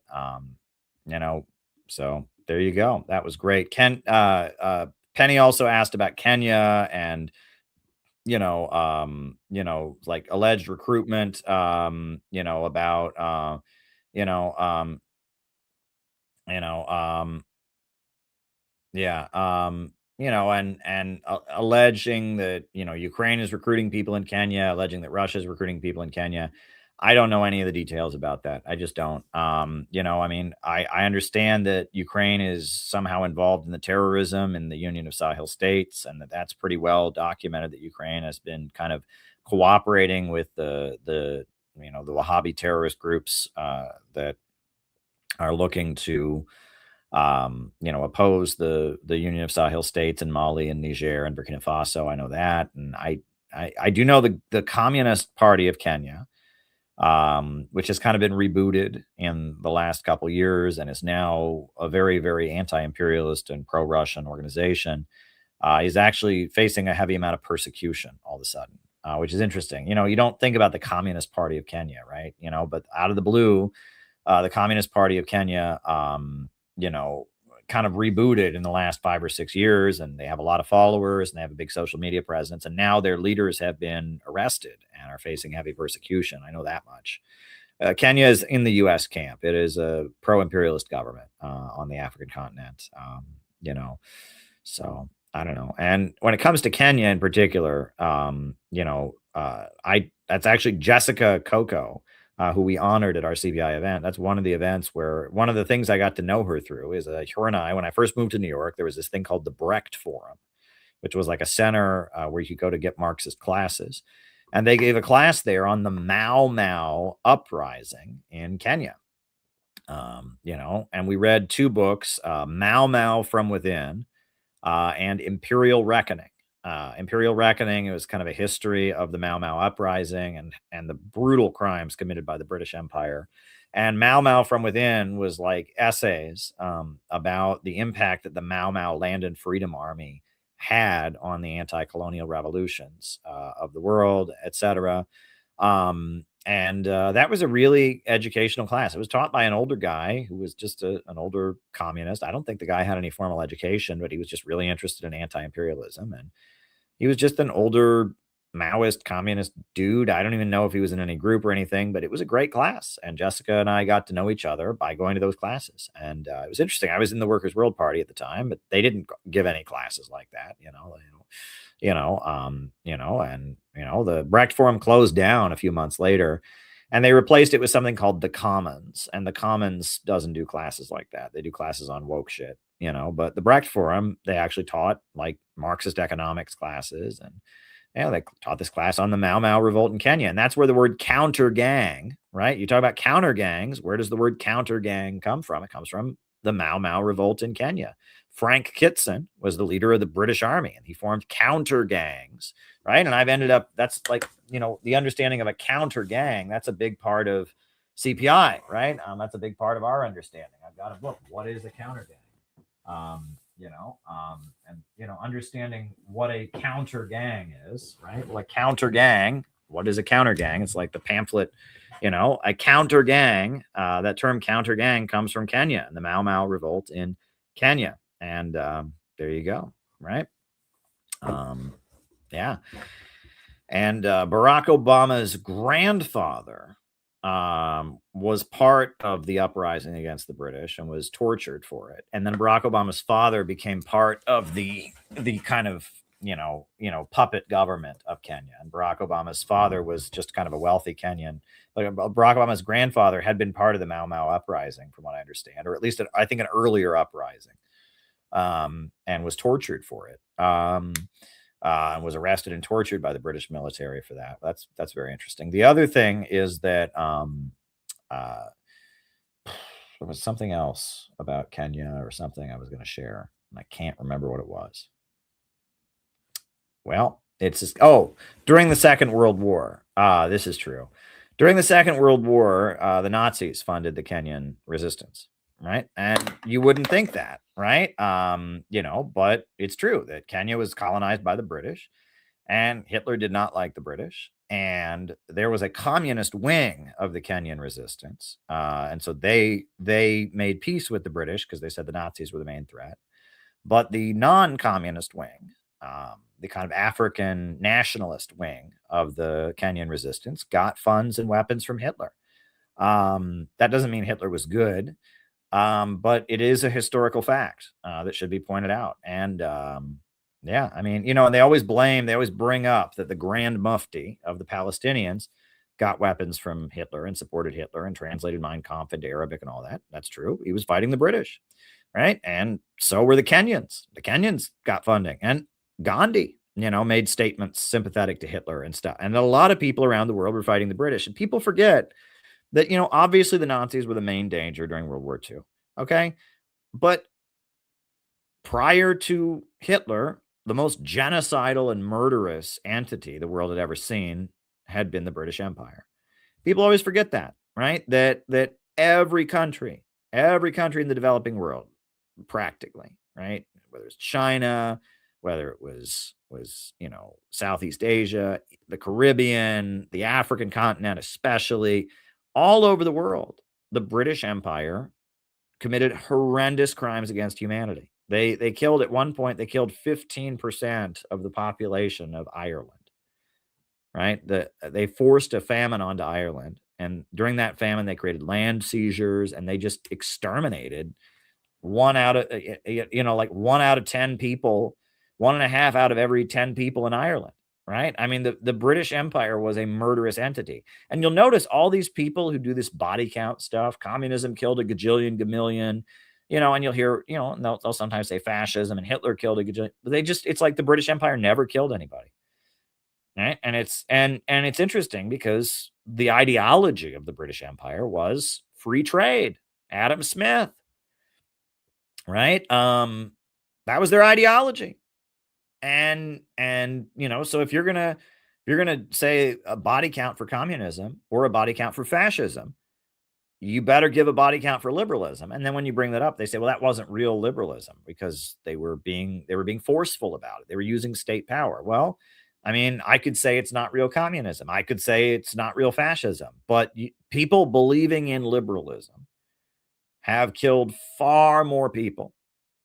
People espousing the rights of man and individual liberty have killed far more people than communism and fascism combined. And that's not a convenient fact. And it's not obvious because people don't body count it in the same way. But if you think about all the people killed in slavery, all the Native Americans killed, all the man-made famines in China and in India where they impoverished those people and worked them to death as slaves, all the people on the African continent, all the villages that were gunned down, all the people slaughtered when the British army fought the Zulus and wiped out whole villages, Kenya, right, where they rounded up all the men and put them in prison camps, to put down the Mau Mau uprising in the 1950s. You just start adding up all the people that have been killed in the name of liberalism and the rights of man and individual rights and free trade and free markets. It's astronomically high. And that's a point that people don't make. So I just thought I'd throw that out there. So there we go. That was my answer about Kenya, even though I didn't directly answer the thing that you're talking about there, Penny, because I just don't know enough about it. Now, there's a few more Rumble rants from Hemp Car, which we'll address later, but then 2 people sent coffees. Checkpoint Charlie says, it's been said that Ayatollah Khamenei was willing to be a martyr, especially given his age and health issues, so he didn't run and hide. What I don't understand is then, knowing he was a target, why didn't he protect his family, including his grandchildren? Also, unless I misunderstood, the Iranian school that was blown up murdered 150 plus girls and teachers, had previously been a military site, or at least in the vicinity of multiple military sites. I understand that out of necessity, Iran rotates buildings to protect resources, but shouldn't have at least been something excluded. Tucker Carlson was talking about like AI determined that or something. I'm not blaming Iran. Well, first of all, okay, so let's talk about Khamenei, right? Let's talk about that. Okay, so I went to an event in New York City, and I was a speaker at an event called The Suppression of Shia Narratives. And the opening speaker was from Pakistan, and he was a Shia Muslim man. And he opened by saying that his grandfather had just been killed. And he said, we are very thankful that my grandfather was just killed. He was a lawyer who was suing and was involved in legal cases, and ISIS killed him. He was suing ISIS, or he was advocating Shia Islam. He said, we were very, very grateful that he'd been killed, because every day, as a good Shia Muslim, he would pray every day, God, let me be a martyr. Let me be a martyr. And let my children be martyrs. Let my grandchildren be martyrs. Let my wife be a martyr, because to be a martyr is to be the most loved person. To be the most loved person in heaven. It is the greatest honor to be a martyr, right? And if you are a martyr, you go into the next life with no sin, because you laid your life down for God. You martyred yourself for God, and this is important, for the oppressed, right? And that's a Shia thing, right? I don't think Sunnis necessarily believe that. I'm not a Muslim. I can't speak to all this, but in Shia Islam, if you die for God or for the oppressed, you are a martyr. And a martyr gets automatic, your sins are erased when you go to heaven, right? That's what they believe. So when you said he was willing to be a martyr, I mean, he was 86 years old, and in his faith, to be a martyr is the highest thing. And when I went to Iran, that's one thing I noticed when I was in Iran, is every neighborhood has faces of martyrs in it, right? It has the faces of people who died defending that area from Iraq, or defending that area from terrorists. And they have martyrs' faces everywhere. And that's just a big part of the Shia tradition in particular. I think it's in all Islam. And actually, in our Houthi book, I quote all the places in the Bible, Jesus says that. Jesus tells his followers to expect martyrdom, right? Multiple places. In, like, I think every one of the Gospels, Jesus is quoted as saying, he who gains his life will lose it, but whoever loses his life for my sake shall gain it. He says that over and over and over again. He says, whoever loves his life, whoever loves their own life, I mean, he basically tells his followers to expect martyrdom, right? And that I quote all the Bible verses where Jesus says exactly the same thing that Shia Muslims believe. So I don't particularly think that belief on the part of Khamenei, again, they always try to make it sound like Islam is a terrorist cult. No, Jesus said the same thing. It's just Christians don't emphasize it. Catholics, there's a specific, they do honor various saints who were martyrs, etc., but that's one aspect of Christianity that is very clear if you read the New Testament. It's really clear. You have the martyrdom of Saint Simon. You have the martyrdom of all the disciples. They were all martyred. Every single one of them, right? All the 12 disciples were martyred. Not a single one of them lived happily ever after, right? Of all of Jesus's followers, not a single one of them lived happily ever after. And Jesus himself was killed before they got killed, and they all expected to be killed. The martyrdom emphasis in Shia Islam, I don't think that's deviant at all. Now, as far as where he was when he was killed, I've seen some of those reports, and I can't really comment on that. I don't, I've heard different things.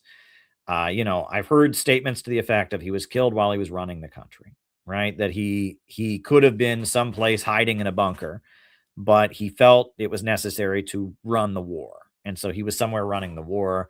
But then when they talk about his family was killed at the same time, I don't know what was going on. I don't know the details of the strike. And honestly, I don't feel it's my job to comment on it, even if I did know about it. I just don't. I have been in the presence of Khamenei, and you can watch the video of that and all that. But as far as commenting on that, I just don't feel a need to do that. So there's that. Also, and then he says the Iranian school that was blown up was at a site that had previously been a military site. I saw that Tucker Carlson did some interviews talking about that. I don't know if that's true or not. I mean, that might be true. And if that is true, well, that doesn't make it okay, because this attack on Iran was completely unjustified and never should have happened. Right? So, okay, so you can say, fine, well, it's like, all right, let me give you an example, right? If I broke into someone's home and, Now, here's a great example. The Manson murders, right? This is a fact, right? According to the new book about the Manson murders, Sharon Tate was living at that house, and Charles Manson's followers, it turns out, went there intending to kill another drug dealer. They got there, Sharon Tate was there, and all Charles Manson told his followers was kill everyone in the house. And they got there, and Sharon Tate was there with her husband, and they killed Sharon Tate with her husband. But they intended to kill rival drug dealers. Does that make it okay? Of course not, right? If they went to a house and killed somebody who didn't deserve to be killed, even if they thought they were killing somebody else, it still doesn't make it okay.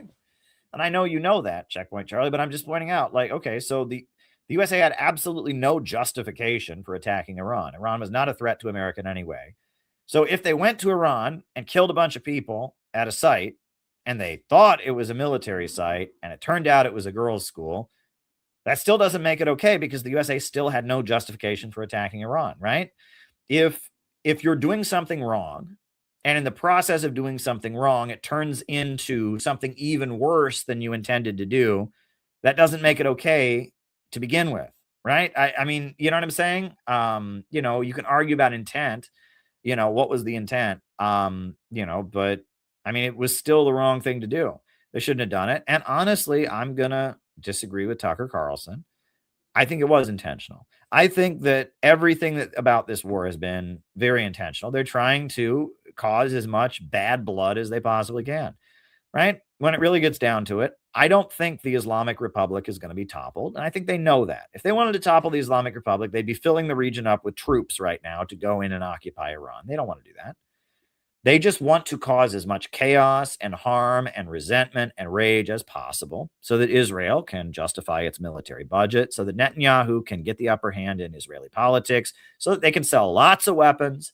That's what's going on here. And so blowing up this school makes a lot of Iranians really, really mad and is causing a huge amount of pain and hurt. And that will justify the Iranian threat being more of a case for Israel to have weapons, etc. Right. And I think that's their intention. And no, I know Tucker Carlson said what he said. I saw the clip where he was saying that no American would have intentionally done this. Well, maybe not. Maybe not. But the people at the top, it doesn't look like they're taking orders from Americans. I mean, yeah, average Americans. I don't think average military people are bad people and all of that, but they're not the ones in the military. You follow orders. The people setting these orders are not people that are concerned about America and America's future. They're concerned about the future of another country, of a country that should not exist, that never should have existed. It doesn't legally exist. It exists, through theft and doesn't even have clear set borders. And you and I both know this, and it's not politically correct. You're not even supposed to say it on the left. But it's true. And so, I mean, that's all there is to that. I know Tucker said that. And I think, Tucker is in the conservative space, right? And so he's going to be much more sensitive to the military and stuff. And I don't hate the military. And I've been urging people, do not celebrate the death of any military personnel, right? But at the same time, I think that that's Tucker and all of that. And I mean, he said that. I don't know if that's true. Right. I mean, based on what? And he said about AI is directing where to strike. And who says? I mean, is that confirmed? And at this point, we won't even acknowledge it was an American missile that hit the place. Right. I mean, Trump says it was a Tomahawk, but it could have been somebody else's Tomahawk. He wishes Iran had more Tomahawks. Why would he want the enemy that he's fighting to have more weapons? I don't know. But I mean, at this point, they won't even acknowledge that the USA actually struck the place. So that can't be the official story of the Pentagon. So Tucker is kind of rationalizing and trying to give the U.S. military the benefit of the doubt. But who says AI determined the target? Who says that it used to be a military site? Who knows? Right? Who knows? Right? I mean, that just sounds like speculation and rationalization. And honestly, based on how it looks to me, I think that, look, there was the Eastern establishment, Obama and all of them, their strategy for Iran was to gradually boost the reformist wing, gradually sink American businesses and American relations into Iran, and gradually pivot Iran into a color revolution situation and overturn the Islamic Republic. That's what they wanted to do. They wanted to Libya Iran. And if you actually wanted to overthrow Iran, that was probably the best strategy. I don't think Trump really wants to overthrow Iran. I think Trump wants to make Iran really, really mad, cause lots of violence and tension related to forces aligned with Iran and with Iran itself in order to justify Netanyahu getting reelected over and over and over again and selling lots of weapons. That's what I think is going on. I think Trump wants as much death and killing and hate and resentment as possible in Iran and among people aligned with Iran in the Middle East. And that can then justify everything that Israel does. And, yeah, so that's what I think. I hope that answers your question. And then someone said Iran versus the Gulf countries. I heard one person say that Iran should be rich enough to be like the Gulf countries. What? Like the people say this is why young people in Iran are mad. I've heard they say, though, that Iran has good telecom and IT sector, and it's so isolated, it's built out of necessity. Well, here's what's that person just, that's wrong. Okay, I've been to Iran. Iran is not Saudi Arabia. Saudi Arabia has two things, oil and sand. A third of the country in Saudi Arabia are guest workers, slaves that have no rights. All right, Iran is not an oil colony, right? You go to Qatar, Kuwait, these countries have nothing except oil and sand, all right? And the people there, there's a lot of oil money going to the kings, and the king gives you money. You get a stipend, basically an oil stipend if you're a citizen based on how much the king likes you. And then there's a bunch of guest worker slaves from the Philippines and from Bangladesh who, have no rights. And, I mean, that's these countries, right? They're like giant plantations that sell oil, and the people in the country get some of that oil loot. They don't have very many factories. They don't have very many farms. They got deserts. Iran is not like that. Iran is not like that at all. Iran is a developed country. They've got highways. They've got a vast agricultural sector. And Iran is very, very developed. But Iran is not set up. Their economy is not the same where, you just have a small group of people who all get an oil stipend and then you have a bunch of guest workers. That's not Iran. Iran has a huge population of Iranians, right? Persians, Turkmen, Kurds, Arabs. They got a lot of people in Iran, that are, Afghan. I mean, they've got a lot of people, right? It's the Persian nation, right? It's multi-ethnic, but it's Persia, right? I mean, it's a country, right? I don't think Saudi Arabia is a country, right? Saudi Arabia is a chunk of the desert that the British Empire gave to the House of Saud, right? And it's not the same thing. It's like to say Iran should be like the Gulf states, like that's very ignorant. Like you're not understanding anything right there. Like Iran's economy is not like that. Iran has a lot of oil, but Iran's got a lot more than just oil. Factories, they car production, steel manufacturing, imports, exports. I mean, Iran has a vast population and a vast economy. Like for example, okay, what is the population of Saudi Arabia?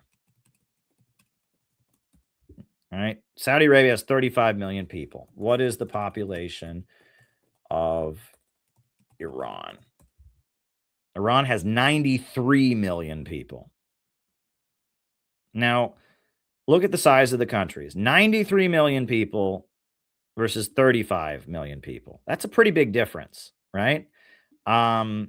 And you look at the territory and you get in that a third of those people in Saudi Arabia are guest worker slaves, right? That are not Saudi citizens. And then every Saudi citizen is basically just getting free money based on how close they are to the royal family. And you start to add all this up, you're not dealing with the same. This is not. Yeah, right. And the young people of Iran are mad. The young people in the rich neighborhoods are mad. There's a layer of people in Iran that are very wealthy that have hated the revolution from the beginning, right? And I've met those. I watch my documentary. I went to those rich neighborhoods. I sat in their BMW and their fancy cars and talked to them, right? I know those folks. I spent a lot of time around the rich kids of Tehran, right? And, I understand how those folks see things. They're racist, a lot of them, right? They are Persians ethnically, and they hate Arabs, and their grievance against the Islamic Republic is largely that it spends money on other races, right? And they believe in Persian supremacy. A lot of them said to me, I'm a white person just like you. We Persians are white. unlike the Arabs that are not white, and a lot of the wealthy people who don't like the Islamic Republic, right? They are, they don't like the government of Iran because they view it as too socialist, basically. I mean, and they'll tell you that. I mean, whereas, in Iran, you also have another layer of people that are quite wealthy, that their wealth comes from the government. And those are the people that like run the Islamic Revolutionary Guards or run state-run industries or are prominent in state institutions. And those folks are very, very religious and very, very revolutionary in their outlook, right?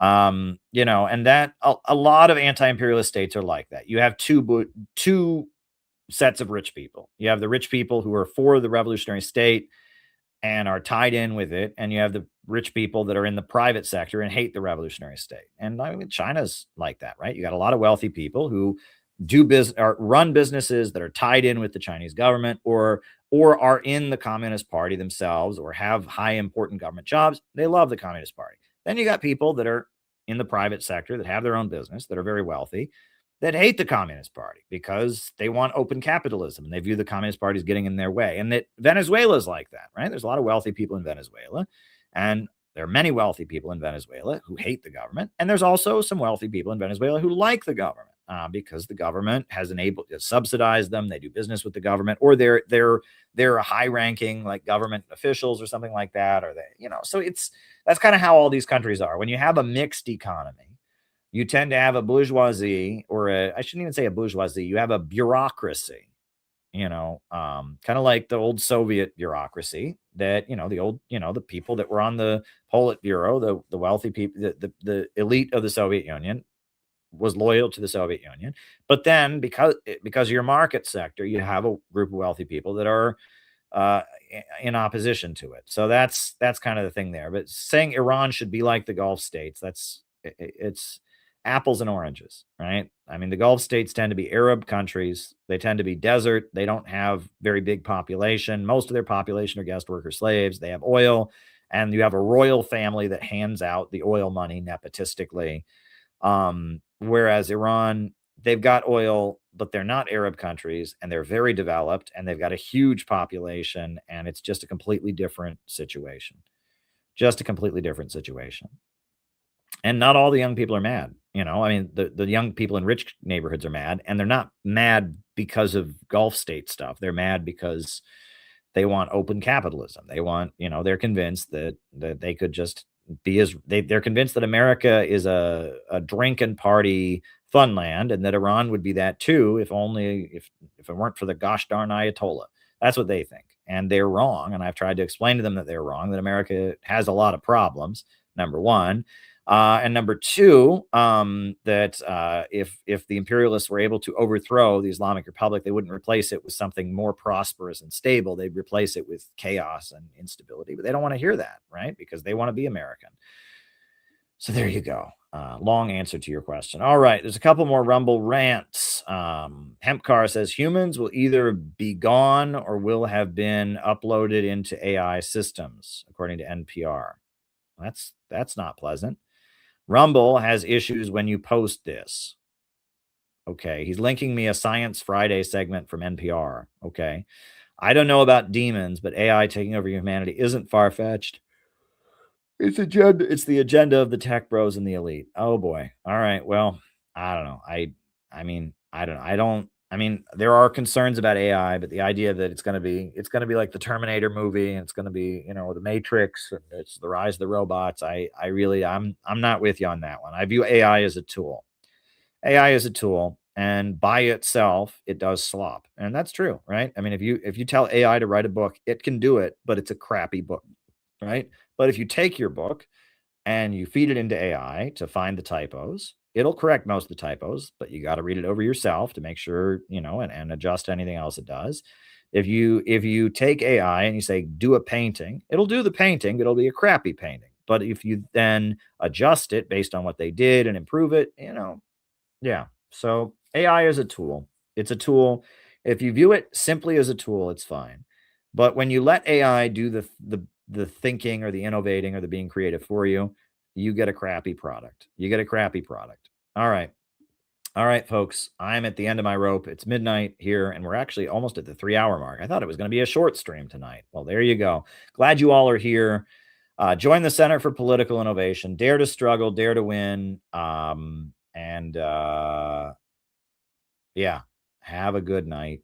Have a good night. New upsurge in the struggle against U.S. imperialism is now emerging throughout the world. Ever since World War II, U.S. imperialism and its followers have been continuously launching wars of aggression. But the people of various countries have been continuously waging revolutionary wars to defeat their aggression. And while the danger of a new world war still exists, and the people of all countries must get prepared, revolution is the main trend in the world today.